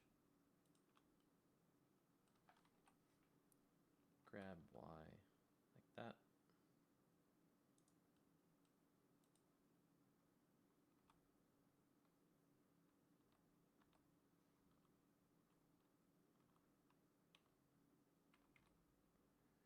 And we don't want to go global, we want to go local, normal.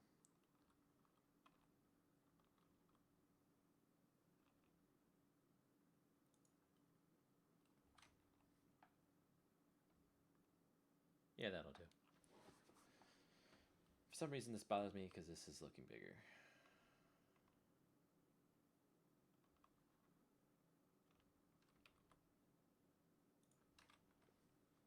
There. Okay, so that'll be our trailer. Or our tanker trailer.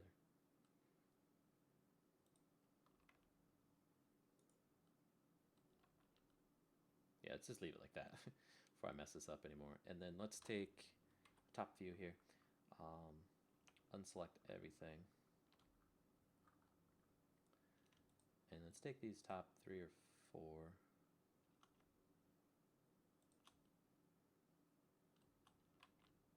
Take those top 4. And we're going to extrude straight up to get that ridge that's on the top of these things. And I'm going to scale vertically to 0 those out so they're flat. There we go. Nice and cool looking.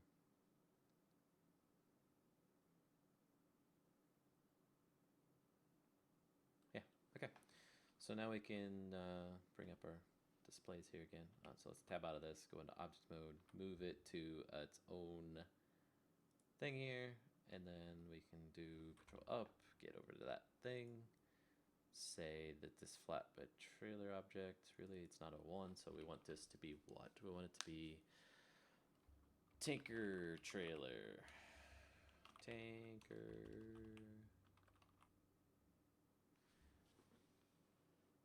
Hey, M Cody Plays. How are you doing? Merry Christmas.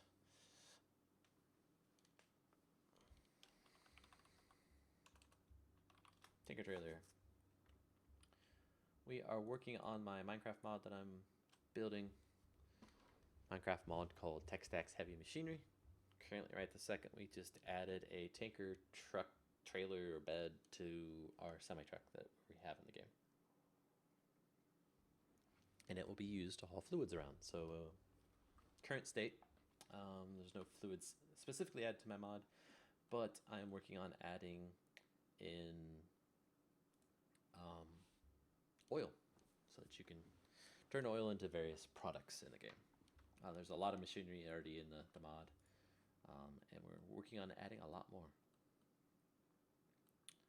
So here it is. Okay.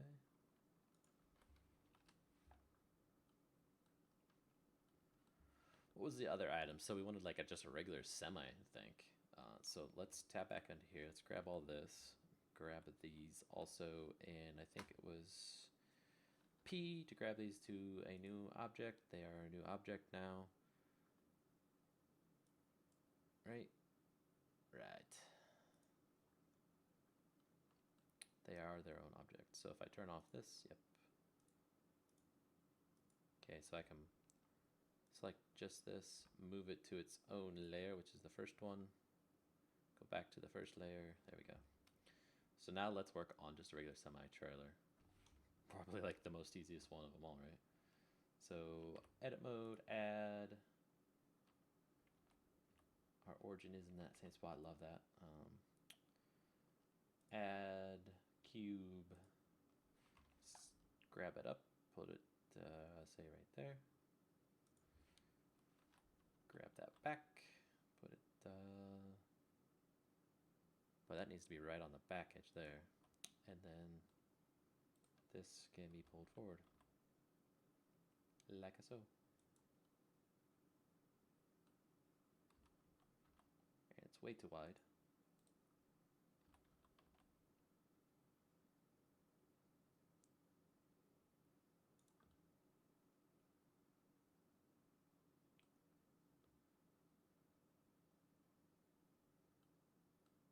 Grizzle, how you doing?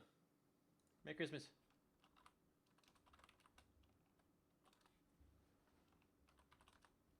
I derped that smiley face. Let's see, so we can delete the face.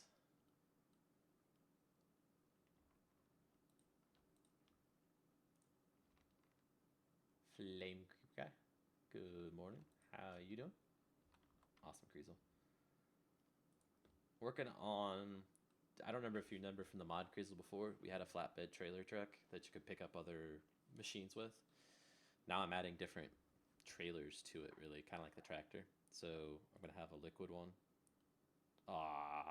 We moved off the wheels. Anyway, and then the flatbed one, and then this will be a cargo, so item transport.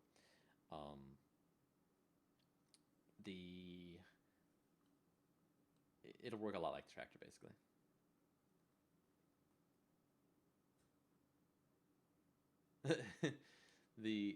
I seen you posted a couple videos on your channel about Elite Dangerous, so I'll have to check that out. I can't say I know for sure exactly what Elite Dangerous is. I know it's like some type of space game, like where you fly spaceships around, but I don't know much more about it than that.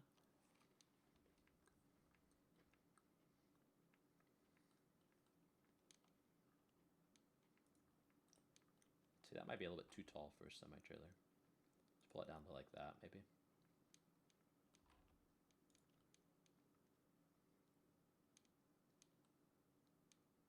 Milk trailer. Yeah, it's a liquid trailer is what it's going to be in the end. For now though, it's my selection. So sorry, just trying to think and do at the same time. It doesn't always work. Move. Come on, move those. Oh, move.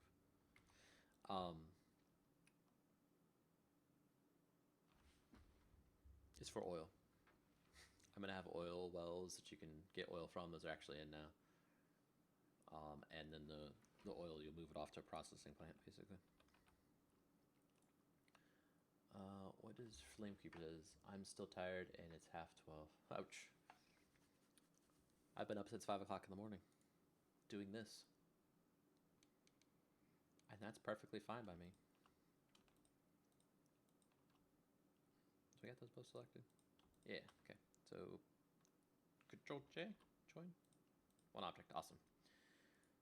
And then this one object, wherever I put the trailer, it has no wheels. Should have hazmat symbol in the back of that. Changes its hazmat number based on the contents of the trailer. That'd be cool. It'd be a lot of extra effort to do it, but that'd be cool. Like, I think it was Fiery was suggesting that I make oh,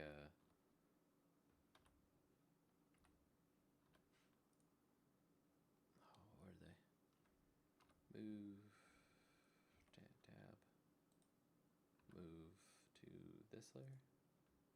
Was suggesting I make my ship like an oil tanker ship, and have it so you can name the ship, and the name shows on the side of the ship.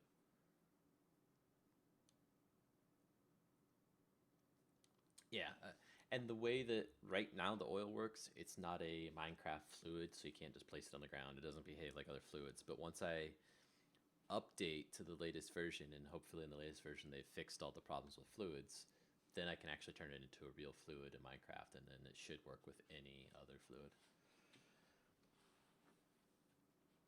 Just add all my items to your to-do list. Must be longer than Santa's nice. Yes, it is. And that's cool. It's cool and not cool at the same time, that it's that long, because it's going to take me forever to get everything on that I want to happen. So that's why it's not cool. It's just going to take me a long time. So the mod will probably never ever be done, because it can't be. As more ideas come. There's a tanker trailer. What's this one? Okay, so I just renamed this one. The good thing is it'll never be done, and I always can work on it. So I'm gonna have to just like start releasing it before it's even done, because it'll never be done. Yeah, you can place milk on the ground either. Yeah, you're right, you can't. But it's still considered a fluid in Forge, though, I think, right? Like, it still behaves, interacts with fluid pipes and things like that. I think. I've never really tried to. I don't do milk very much in Minecraft. So what's this called in a normal truck? Is it just a semi-trailer? We'll just call it a semi-trailer for now. So we've got items. Let's move all these to one.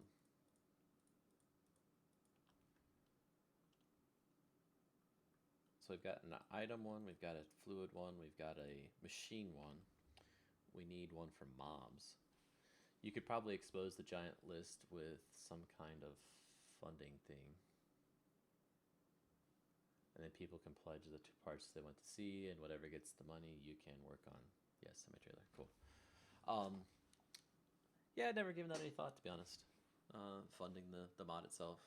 And also, you know, some of the ideas, they're pretty far out there and might be complicated to get in or near impossible to get in. So having someone pay me to do it kind of thing, or just donate to do it, makes me hesitant, right? Because I don't want to say, oh, well, I'll add a crane that can scan blocks and it works with any mod, but then find out later that it can't do that.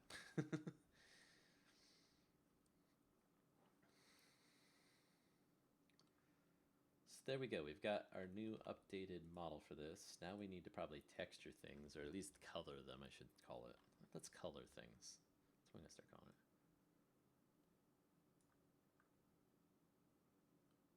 So far the far out things need to be broken down into component parts. Yeah, that's true. But like, sometimes like, if a component can't be done on something, you really can't do the whole, in some cases.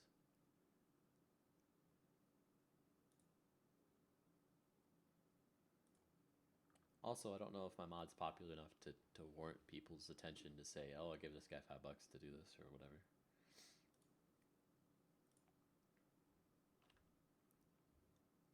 So, UV unwrap. We're going to make the whole thing all one color, because that's how I roll. Let's make the front red.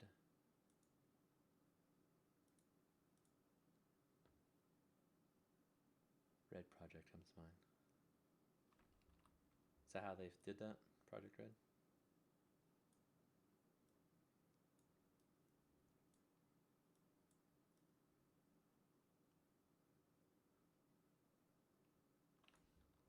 I need a bigger brush than that. There we go. Okay, and then the trailer itself. We can do the box separate, I think. Let's do that. So we're gonna select all that, unwrap, go back into view, scale this down. You're popular, trust me. As more of the 1710X fans BIOS come over, 1.8 you'll gain notoriety. Yeah, I'm sure that'll be a lot of it.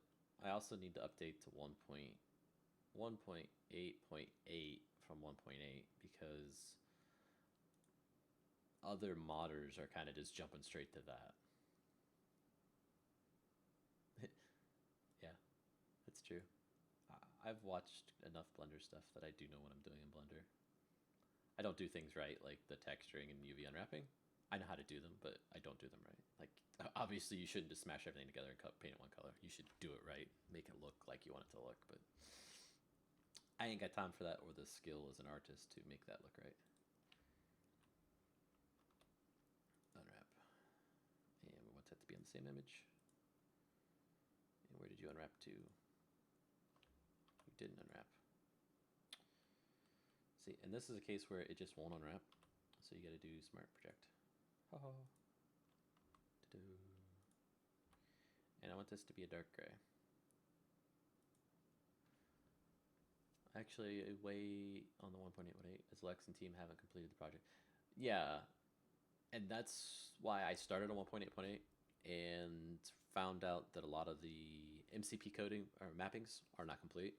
So like the render class didn't have everything done, and I used some of the methods that are still obfuscated, and I didn't know which ones to use because like that particular class has like I'm gonna throw out a number. I don't know how many there actually is, but like say 10 different methods that all took 3 floats, and they're just named like Funk 1, 2, 3, 4, 5. I don't know which one to call. So until the mappings are complete, this says this is the one that actually sets up the vertex. This is the one that sets the vertex normals. This is the one that sets the vertex UV map. I don't know which one to use, so I just have to wait. I suppose I could just do trial and error, but I would go through so many crashes doing that, and I don't feel like doing that when I could be adding new content to the mod instead in the current version. Unwrap, no unwrap, unwrap, smart UV project. And go back to paint mode or wave view, scale this down, and let's just leave these black because they're tires. I've updated my compressed blocks mod 3 times now to 1.8.8, and each time I couldn't get away with a version number update that would then pull in all of the changes with Gradle. So when I did mine, what I had to do is I had to download Forge MDK again, take the Gradle folder, the Grader bat, throw them into my project folder, and then take the build.gradle and merge my build.gradle. Yeah, see, that's what I thought. Thank you for saying that. Like, I asked earlier, and people were saying it was okay.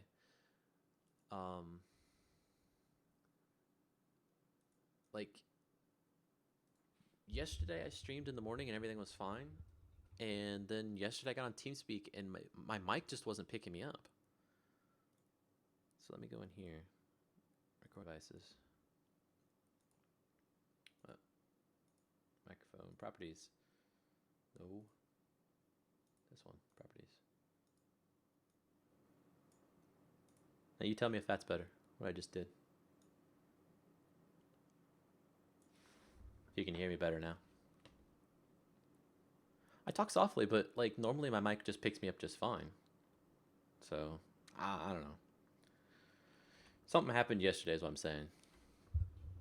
Like I'm fully plugged in and everything. It's just not picking me up like it was.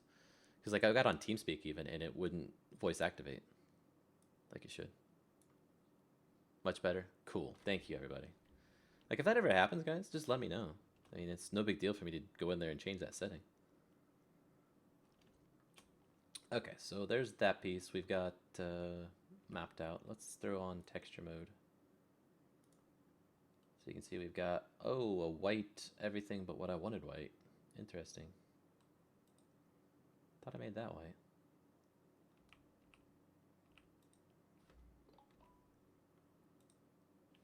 Yeah, it is white. Just the colors. Thank you, Good Gamer 12, for subscribing.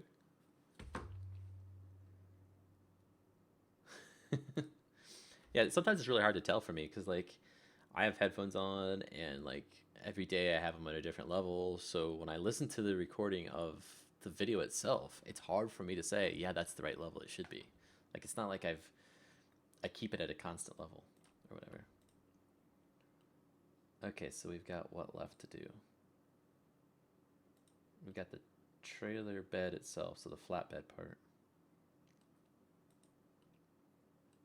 Let's do that one next. So linked objects. What color should the trailer be? Unwrap. Scale that bad boy down. Like a gray or something? Like this color gray?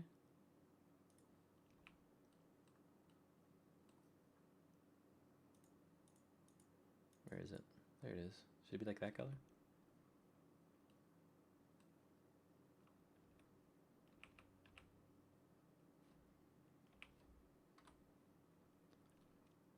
Chrome.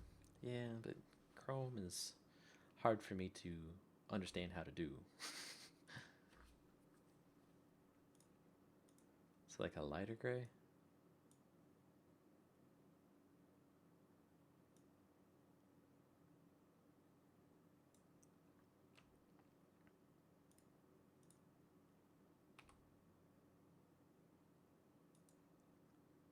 Don't know how to make animations. MP4 is really hard. I tried Cat, C4D, and Blender, no luck.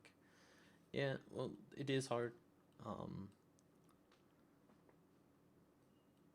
The trailer bed color. Like just the flatbed trailer. It is hard. I've actually been with the Blender project, not like I'm the team or anything like that, but what I'm saying is that I've been using Blender for a very, very long time, years, just as a hobby.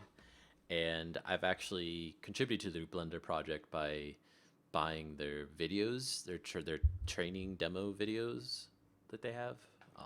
They take the income from that, and throw it back into Blender.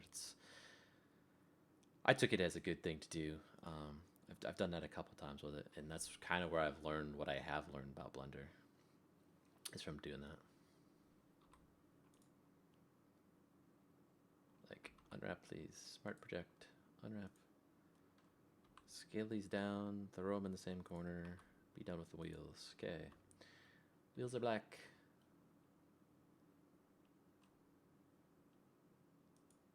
Nothing there. Good there. Okay, now we need this piece. So this piece needs to be silver, but I don't know how to make it reflective inside Minecraft, so we can't do that.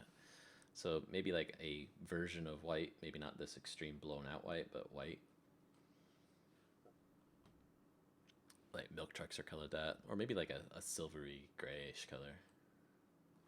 Let's unwrap this.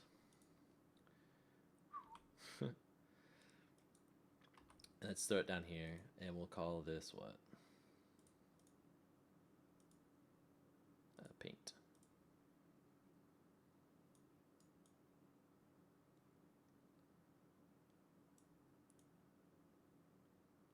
Like that color. In fact, let's paint this piece that same color. View. All link. Go to my proper image, please. Unwrap, unwrap. Smart project, unwrap.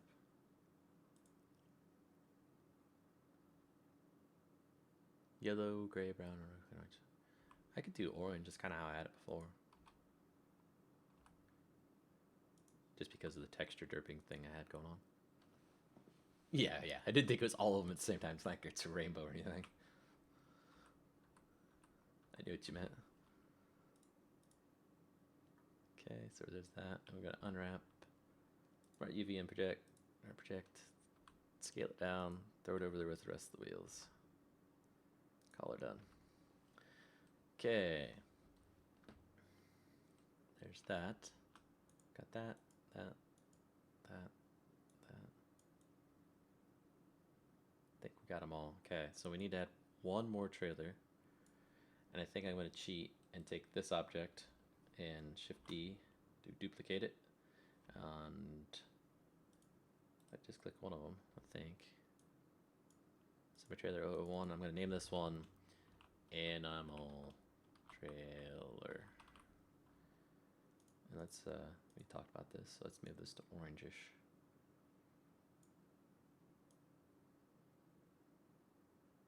There we go.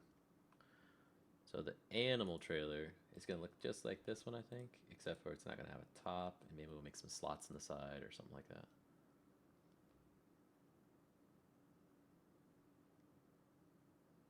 That stinks, good gamer. It crashes.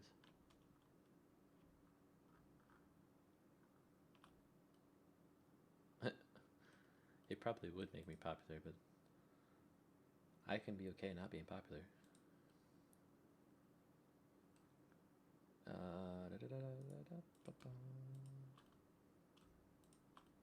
So I'm going to add a bunch of subdivisions. Nope, just vertical ones, please.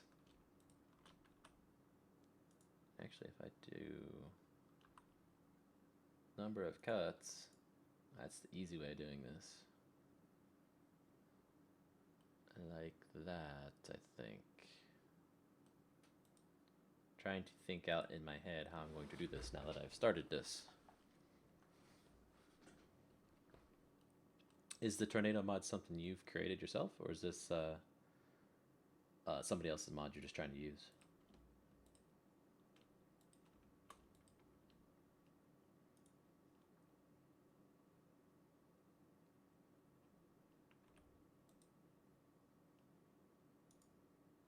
Let's move this to its own layer.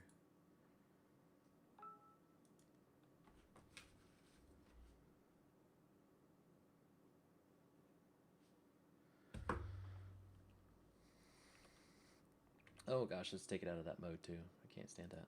There. Oh, did I cut up the other one?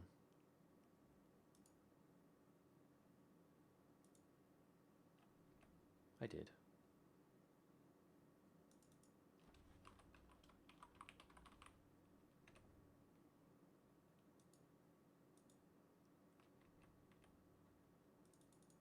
Animal trailer.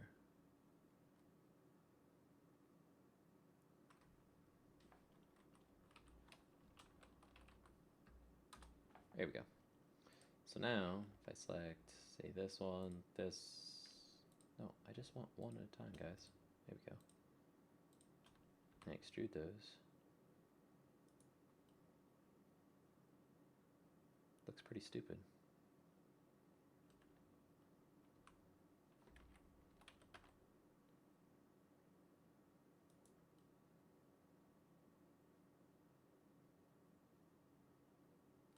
Like, I'm trying to make this look like it has slots on it, but I know I can't really do that because I don't want to have to render the animals inside these things. For the animal trailer. For many reasons.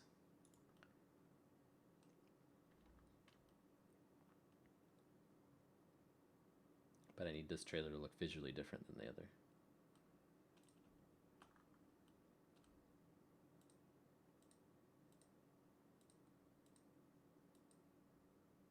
There we go.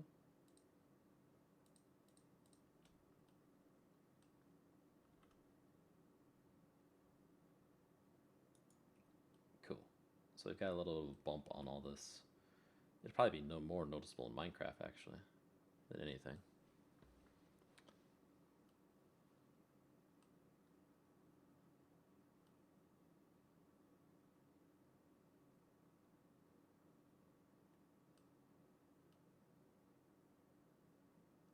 I think that's good.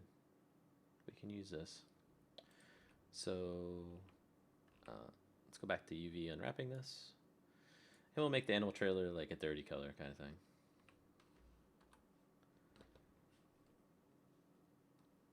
So, unwrap. Cool, it's done it all funky. How nice of it. Put this one like right down the center. Actually, let's rotate it.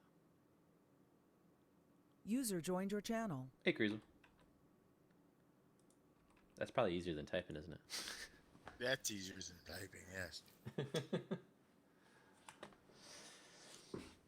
Oh, I was wondering how long it's going to be before somebody joined me on here. I figured people are going to start getting up soon. Including my family. My wife sent me a message like a minute ago, so I may not be able to string too much longer. I don't know if she's getting up or... Oh, she was telling you the bacon was burning? No, I wish. Wouldn't mind some bacon right now. Sounds good.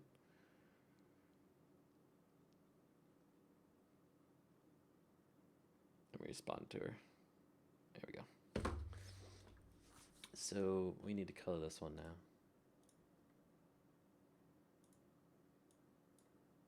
I'll make it white and then give a half-strength brush with some dirty color to it. I was thinking on those animal trucks, because every time we're traveling, we see them.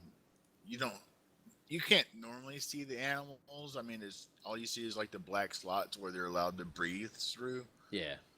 And maybe, and I doubt you're probably going to put an animation in there or anything, but if you figure out how to do that, you could make like random patterns of common Minecraft animal colors go back and forth. But if the animal truck is just going to carry, say, like one animal, I mean, an idea would be to have a sound event attached to it. And yeah, like if you were carrying creepers, you'd hear a bunch of, snake sound. Yep. Something. Yep. Or a bunch of, because you're carrying zombies. Or what have you. I'm with you. That makes sense. Like, I would have to... I could do it for vanilla mobs for sure, because we know what sounds they should play, right? But doing it for other mobs might be hard. And I don't even know if I can pick up other mobs necessarily without hooking into the registry and figuring out what they are. But if they're mobs, maybe it shouldn't matter, right? Yeah, so like that's what I'm saying. So maybe a modded zombie, for example, it doesn't play any sounds, but it's in the truck, but not actually doing anything. So I don't know how to handle that. Maybe you could have a default sound like you can like record a couple of balls bouncing around a box, maybe. Oh, I see what you're saying. Just so it's like a generic something's there. So like if it's vanilla, you have the vanilla sounds, but if it's anything else, we just hear rumbling or shuffling. Some kind of generic sound. Yeah. And then, as far as your mod goes, do the KISS method and what you feel like doing unless somebody donates towards something. And then if they donate towards something, just make sure they understand that it has to be broken down into parts. And just because they donated to a crane don't mean they're getting a crane. They might get the wrecking ball first. Oh, I see what you're saying. Yeah. You can't hear that. But there's a lot of weird stuff out there in 1.8. I mean, I look at the mods all the time, and I got to severely update my mod pack. It's only been 2 months since I've updated it, and there's already 100 new mods. Oh my gosh! And then, and a lot of the mainstays, and a lot of the mainstay ones are updated. They're saying they can't hear me again. I wonder if my mic's going bad. I hope not. It's an expensive mic. Well, your voice quality hasn't changed since I logged into TeamSpeak. There, I've turned myself up more.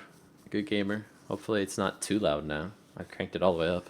Maybe it's just the contrast between me and you. Maybe turn the speakers down because you're louder than me. I think personally, you as the source needs to broadcast at your highest mic gain. And then the rest of us can adjust our volume downward to support our ears. Yeah. In fact, I'm going to turn you down just a hair in TeamSpeak because it's loud for me. Maybe that'll help too. Try saying something now. Yeah, that's better. hello. That's better for me, at least, Yeah. listening to it. So let me go back here. Plus, half the time, like, I'm looking at a different screen, which isn't near my microphone, which doesn't help. Yeah, I got 2 big 19-inch screens. Widescreen. What you mean? Oh, where did I put that? What's the name of this thing? I I really just want to renamed stick this another thing. video card in here and have 2 more screens. You don't need to.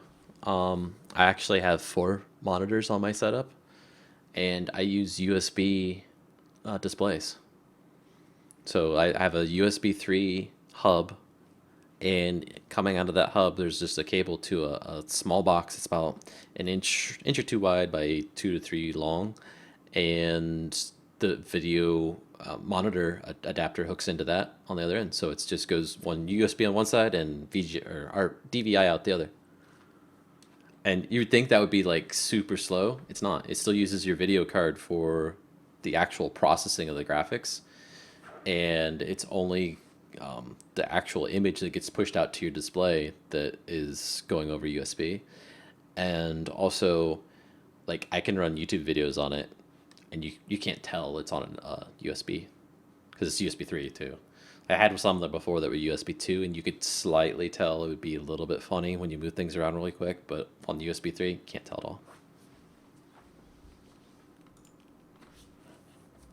So it's kind of a cheap man's way of adding a bunch of monitors to your computer instead of adding a bunch of video cards. Well, that certainly would be cheaper.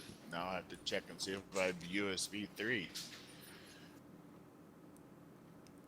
Yeah, and like the setup, I want to say they were around like $40 each for the adapter, and it came with the cable, the USB cable, and they'll hook up to DVI. They'll hook up to the old RGB connectors if you have one of those still, with an adapter, and then they also do HDMI output,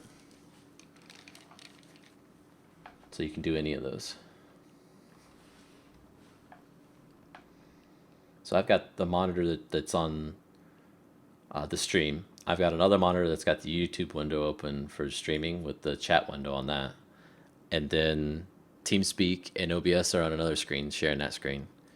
And then finally, I've got like a window off to the right over here where I've got like Google image search to use as a reference and stuff like that, because I can't show the images on the stream and all that junk anyway. So, but yeah, that makes it kind of nice. And then like when I'm working, I just take, because it's all in a hub, I'll just take the USB cable out of my desktop and plug it into my work laptop, and I've got all the displays on that. It's easy to switch back and forth between games, or systems, I mean. Yeah, we know you play games. Yeah, I play games. I want to look for the render. It's down here. That's the dump truck one.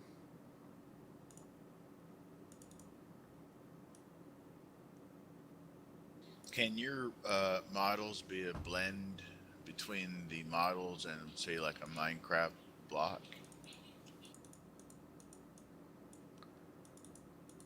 For the machines or for blocks in the world?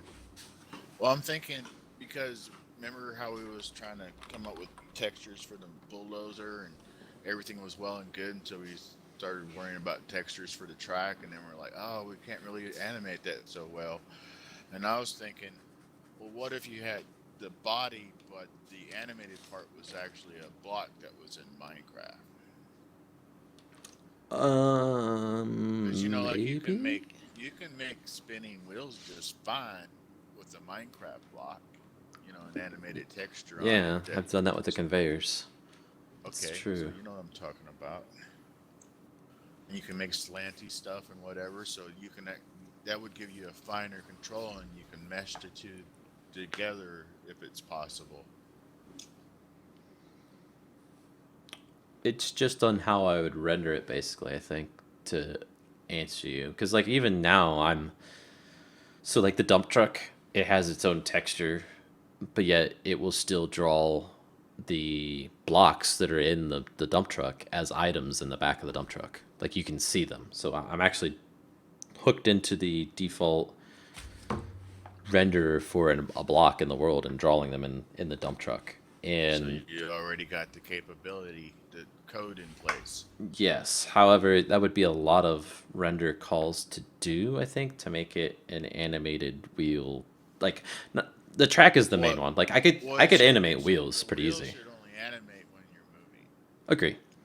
The wheels would be pretty easy. Like, so like the loader, for example, if we put like bolts and stuff on that's the side of the wheel, I could make that rotate. That's pretty simple because that's just translate the wheel to the right spot and then physically rotate it around before I do the draw, and the texture would just pick up and work.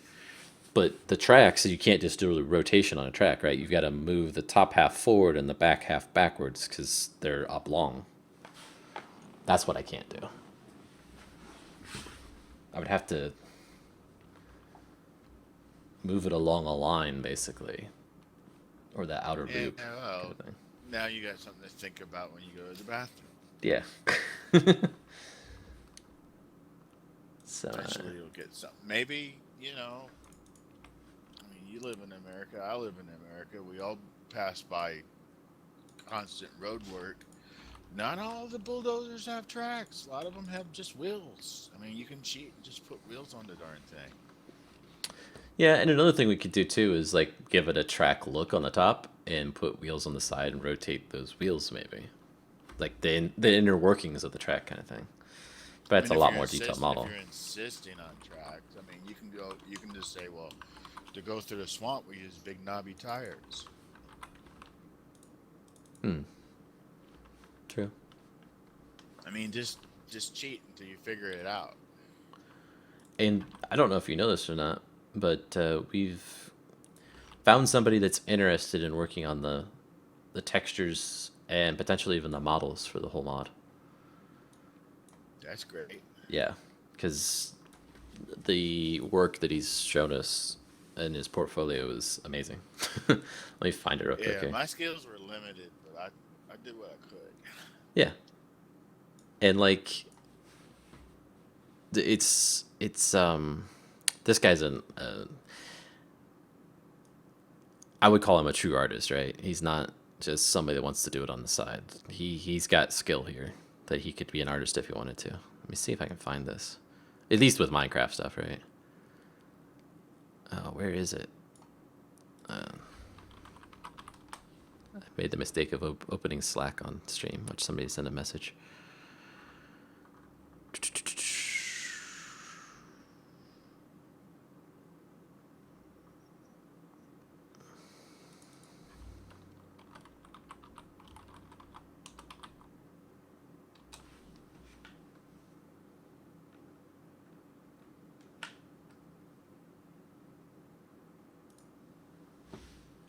I think this is it. Yeah. This looks like it. Here we go. So that's a link to his portfolio he sent me of different things he's done. Like that one at the bottom, I'm not even sure what exactly it is. If that's a photo he's edited in real life, which I'm thinking it is, or what that it's like so close to being real life and fictitious, it's hard to tell which one it is. Now, that said, versus all the other ones, I want to say he probably took a photo and edited it, because there's nothing else in there of that same quality, because the rest of it's all Minecraft stuff he's done. That last one, wow. Look at system if you need cheap best for. Oh, that's cool.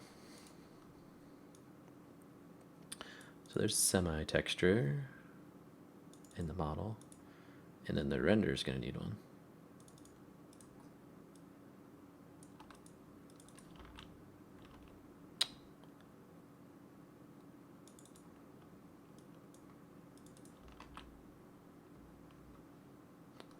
Yeah, that's the best part of any VPS that does games. If they give you full SSH access, assuming you know what that even means, right? That's a good one then, because you can do whatever you want with it. I had a creeper host server, and they gave you full SSH access. Shoot, I had like 3 Minecraft servers running on there, and a TeamSpeak server running on there, and they were okay with it. They didn't care. They just, you know, as long as whatever I did didn't screw up the system, and so they'd have to reset it, which is what they would do if I screwed up the system. They didn't care what I did. They just really didn't. Yeah, they have OVZ and KVZ, I think, servers there, and TSCraft.com runs that plus a TeamSpeak server plus 2 FTB servers, the Extreme Mega Mod Pack and the Skycraft 1.8 Extreme Skyblock server runs on it. Yep. I think, and I also own MinecraftModReview.com. I'm like, man, nobody bought that, but there's only a few videos on it. Mine. I'll take anybody's videos if anybody wants to make one, and it runs my 3rd server that I don't play on. Oh, my Vintage Craft server runs on it, plus Minecraft Mod Review, plus 2 my clients' websites run on it. Minecraft Mod Review, that's yours? Minecraft Mod Review. .com or .net? .com. I just bought that one. Okay. About 3-4 months ago.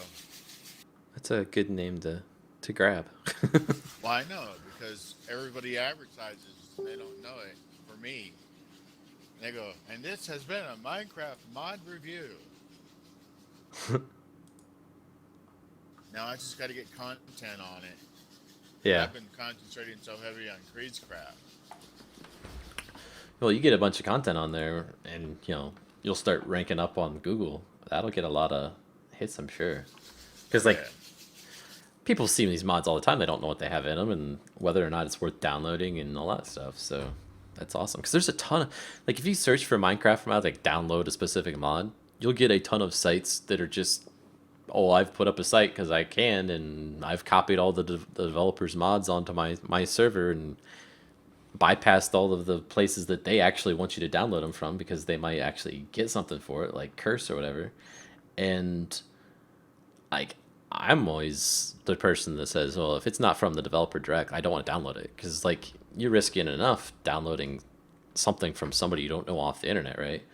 But downloading it from a third party that could have done anything they wanted to it, that's just asking for a virus. And there's tons of those. So yeah, like 9minecraft.net comes to mind. Yeah. Like if you did that mod review site and actually linked Creedscraft site, I list all of the mods that are used in the packs. Mm-hmm. And it's like those other sites, but the only thing is I link only to the original pages. Yes. No, I don't rehost the downloads. Yes. And that's what I like. I just rehost the content and the videos and the pictures.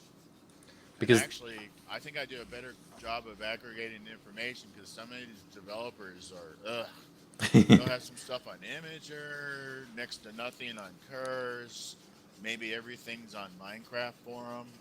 Yep. Or some combination. And having gone down the path of doing this, I understand why they do it. There's no like one set place where it says this is where you go to do this. It's kind of just scattered everywhere. Yeah. So that, I mean, the onus is on the mod server developer and the user to do the research. So I try to at least make it. Mine shows all the various licenses and everything. Yeah. I don't know if you looked at my site to see how I've done it at Creedscraft. Yeah, when I first found out about you, like on your YouTube channel and everything, I went to your site and looked at it, at all that stuff, and I've looked at it a couple times since too, just to see how you're updating. Well, I've completely changed it. Instead of maintaining like this giant list with a line format, the way I was doing, I now changed it to where it's it says. Oh, it's been a week since I looked at the site, but I guess I'll look at it and talk. What I like is I've been so active with TSCraft that when you start searching for Minecraft in general, that I'm coming up on the first page. That's cool. Okay, I have Mega Mod Pack Mods as one of the menus on the top, and then when you click it, you get a drop down that's the first cat, you know, ABC, just like on your phone.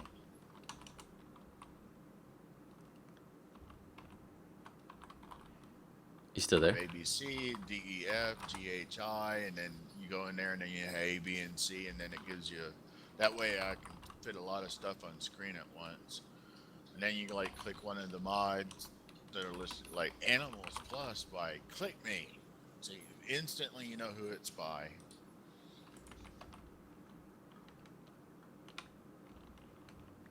Now I'm looking at Animals Plus, and I got a little picture of the pink octopus swimming in the ocean, and the credits that the guy had on his page, and the video reviews.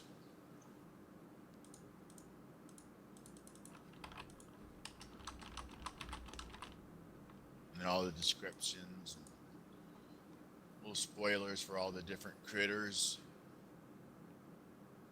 It's all in one places. And then at the bottom, there's resources that says, you know, like the sources. Where did I get this from? You would click that link and it would take you there, because that's how you're going to download this. And the default license here is all rights reserved, which is the same thing from his page. That's an example, you know, talking about it. Somebody would have to go look. I think it's better than the giant list. Or at least it's easier for me to maintain. Yeah, and like when I go to look for a new mod, or even an existing mod to see if it's updated, there's a specific forum post on Minecraft forums where it's like a list of all mods for a specific version. The MCF list has not updated since November 28th. I think it might be that one. I was using them. Hi, Skyly. They only update when the mod authors that are listed submit to them. Yeah. Like I got my mod now that press blocks, and I can submit to them, and that's the only time it's going to show up. But one thing that's disturbing me though is, you know, those sites that grab your stuff. I'm like, they haven't grabbed my stuff yet. Because I'm like, that's a rite of passage. Not one that you really want, though. I mean, well, I'm actually not going to mind it, because when I finally learn how to do it, I haven't bothered to tackle it yet, but I want my mod to post into the player chat. All my mods want to post into the player chat saying the original, you know, 1 time per login that it's gotten from, you know, my site. okay. You know, and with an actual link, so it won't matter how I get distributed. It'll, you know, somebody will, well, I want to learn more about these compressed blocks. Yeah. And the compressed blocks in and of themselves are simple, so there's going to have to be another reason. So I'm adding a compressed carbon, aka graphene tier, to it, so you can make basically like what is it from it? Galactic or Greg Tech or something? They had those gravity suits and the long fall boots. I forget which mod that was. Longfall boots was probably the Portal mod, because that's something in the Portal game. The gravity one, I think that was Greg Tech. Greg Tech, yeah, or had the went to the like the neutrino suit that had like the emerald in the middle, and then you upgraded it one more time. You know, it was a ton of diamonds later, and now you could fly around like you were in creative. Yeah. Ton of diamonds massive armor. And when I say a ton of diamond, I mean a mega bleep ton of diamonds. Yeah, it was ridiculous. The animal trailer I've just made looks hideous. Although I provided a way for people to make diamonds with my mod. You can take coal, compress it. You can take charcoal and compress it, into a regular coal block. Okay. Because I'm always like, what is the difference between charcoal and coal? I mean, if I compress the charcoal, now it's coal. I think it might have been Industrial Craft 2. You could take basically an entire stack of coal and turn it into a diamond. But you couldn't take charcoal and turn it into a diamond, which I thought was accurate because you can grind out ways of getting charcoal, right? You can make a tree farm that will give you an unlimited supply of charcoal. But coal is limited in the world. So I kind of like that aspect that it was limiting you to only use stuff that's in world gen, so that there's a finite amount of it.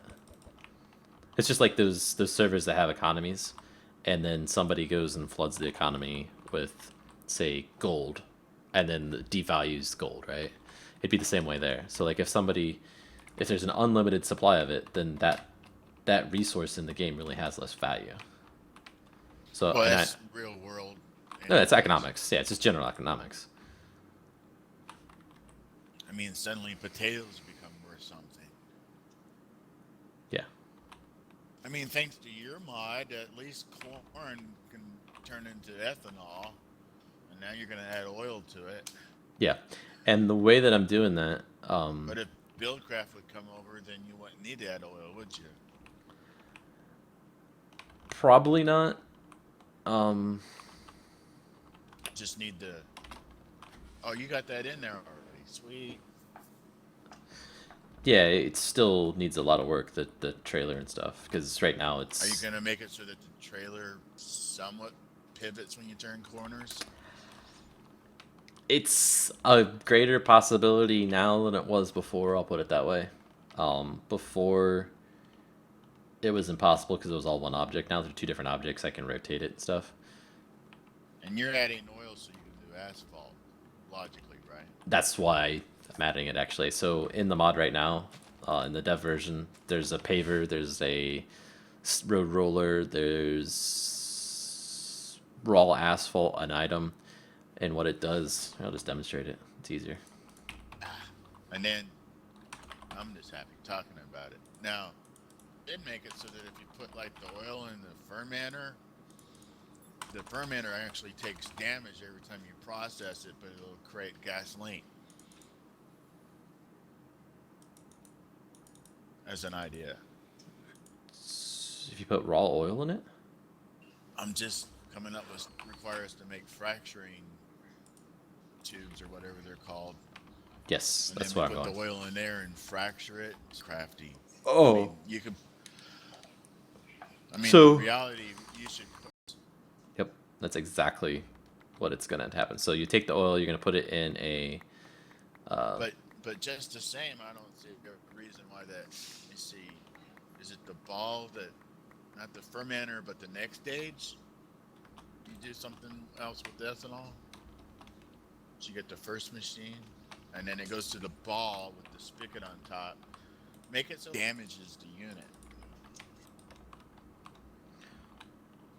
As an idea, you don't have to implement that. Or that it processes it, makes a very low grade of gasoline or something, but it. Yeah, and like what if already got laid out in the plans for the mod, and half of this is already there, is you'll take the raw oil, put it into a fraction unit, and it would separate it out into different fractions. So you'll get, what's it called? Dang it! So you get the material that's used to make asphalt. You'll get the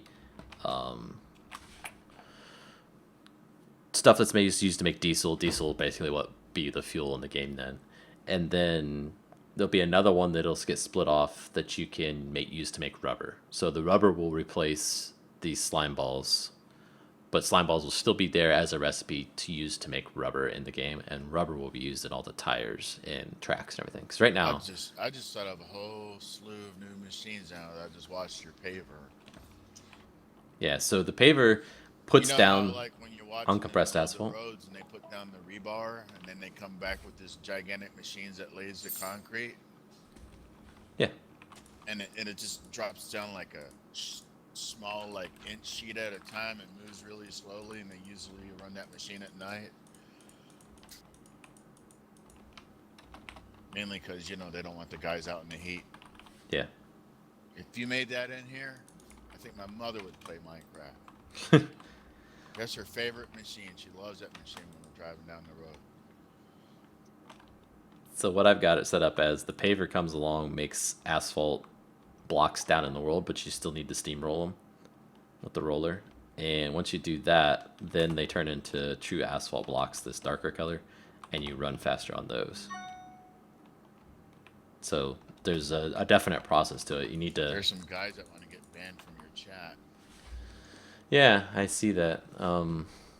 Guys, going to other people's streams and getting subs for yourself is the worst way in the world to get subs, because A, you usually end up upsetting the person that's doing the stream, and B, it's just rude, right? Because it's like going into someone else's house and saying, hey, everybody at this party, let's go to another party, right? That's not nice. Don't do it. It's socially irresponsible, no matter which religion you subscribe to. Yeah. It's just plain rude. Plain and simple. Oh, nice. The tractor trailer thing goes backwards. Oh, look. Now we've angered him. Okay, and goodbye. There, I'll put him in timeout first, and then if he does it one more time, I'm just going to permanently ban him. Does it remember the bans between the sessions? As far as I can tell, like, all of my streams, the way they've got YouTube set up now, it's all one stream. All of them are one stream. Because, like, I'll go back into my streaming thing, and all the chat from last time's there.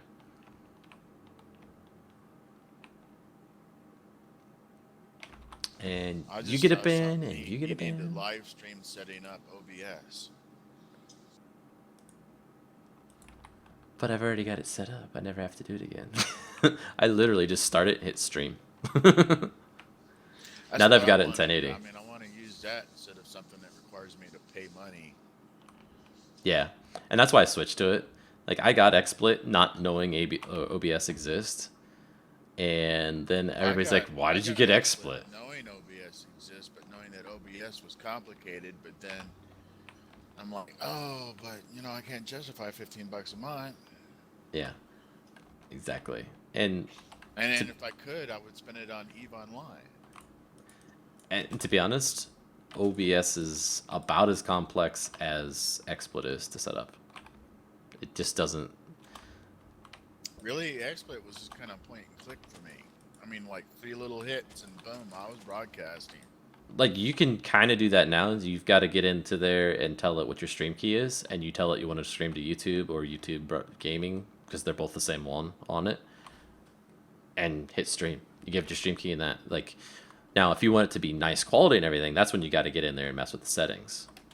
But that's more dependent on what your internet is than anything, because I was only able to stream like not even 760 or 720p before, but now that I've got better internet, I could probably stream in 4K if I wanted to, but my monitor's not a 4K monitor. What's your internet right now? 20 meg upload. It's 300 down, 20 up. Oh, okay, so 300 down, 20 up. Yep. The 20 up part's really what's all that matters. That's reverse. Oh no, it ain't. Are you saying 300 megabits download down, 20 megabits up? Yep. So my upload speed's 20 megabit. Versus me, which is 10 megabits down and 3 megabits up. Yeah, so you wouldn't be able to stream in HD with 3 megabits up, because I couldn't stream in HD with 5 even. I can stream in 360 fluidly and then 480 choppy. Probably sounds about right. Which has always upset me, so I just end up making an actual video capture with Bandicam, which was a great investment for, like, what was it, 15 or 20 bucks in its lifetime. Yeah, I got Fraps for the same reason. Like, I paid $30 or something like that, and I couldn't get Fraps it's when life. I wanted to use it, but I guess my machine lacks the cojones to run fraps. Oh. And when I tried to use fraps here recently, since I've updated to Windows 10, it didn't like it. So there could be something wrong with fraps itself, or I need to update fraps, which is annoying. Yeah. Windows 10, the game changer. Yeah, and I'm blaming it on Windows 10. It might be unrelated to Windows 10. Now the but I'm beauty blaming of it on Windows 10, it brings a whole lot of machines into one genre, or what do you call it, category.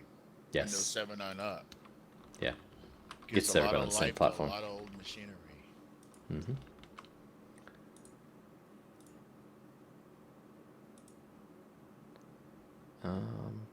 Run. Too bad you can't put triggers on there where somebody says the word visit or something and it's just instant block or something. Yeah, and then maybe eventually they'll let just have bots or something we can do. Although that would be bad, though, I guess. Because if somebody sets up a bot, then we don't want them posting bots. Only the owner of the channel should be allowed to do bots if they do that. Exactly. Only the owner. Like IRS. Well, let me see. Well, in IRC, you can control who sets up bots. You can limit it to the ops and the owners. Oh my. What did we just do? Well, it's Did you just do? going forward, because before it was backwards, but now I'm not sitting inside the truck. The truck's like off to the side, so yeah, that's what's happened. Okay. Okay, so save, export, blah, blah, blah, again.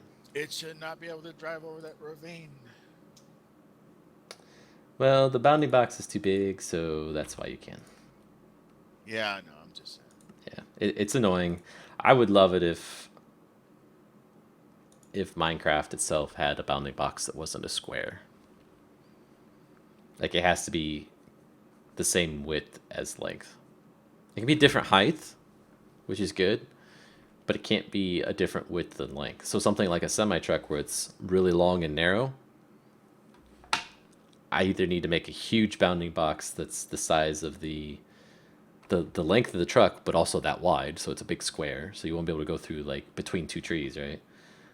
Or I need to make the bounding box very small and only encompass the cab, basically, which is what I've done. So that back of this thing isn't even in a bounding box, so I can actually slide it into blocks. And then once the front of the thing gets over a block, it'll actually go up. But unfortunately, there's no easy way of fixing that because of the bounding box thing I just described. But anyway, it sounds like everybody's getting up here at my house, so I think I'm going to stop streaming for now at least and take a little break. I probably will be back maybe some other time today, but for now, this is Techstack signing off the stream. Have a good day, everybody. Later.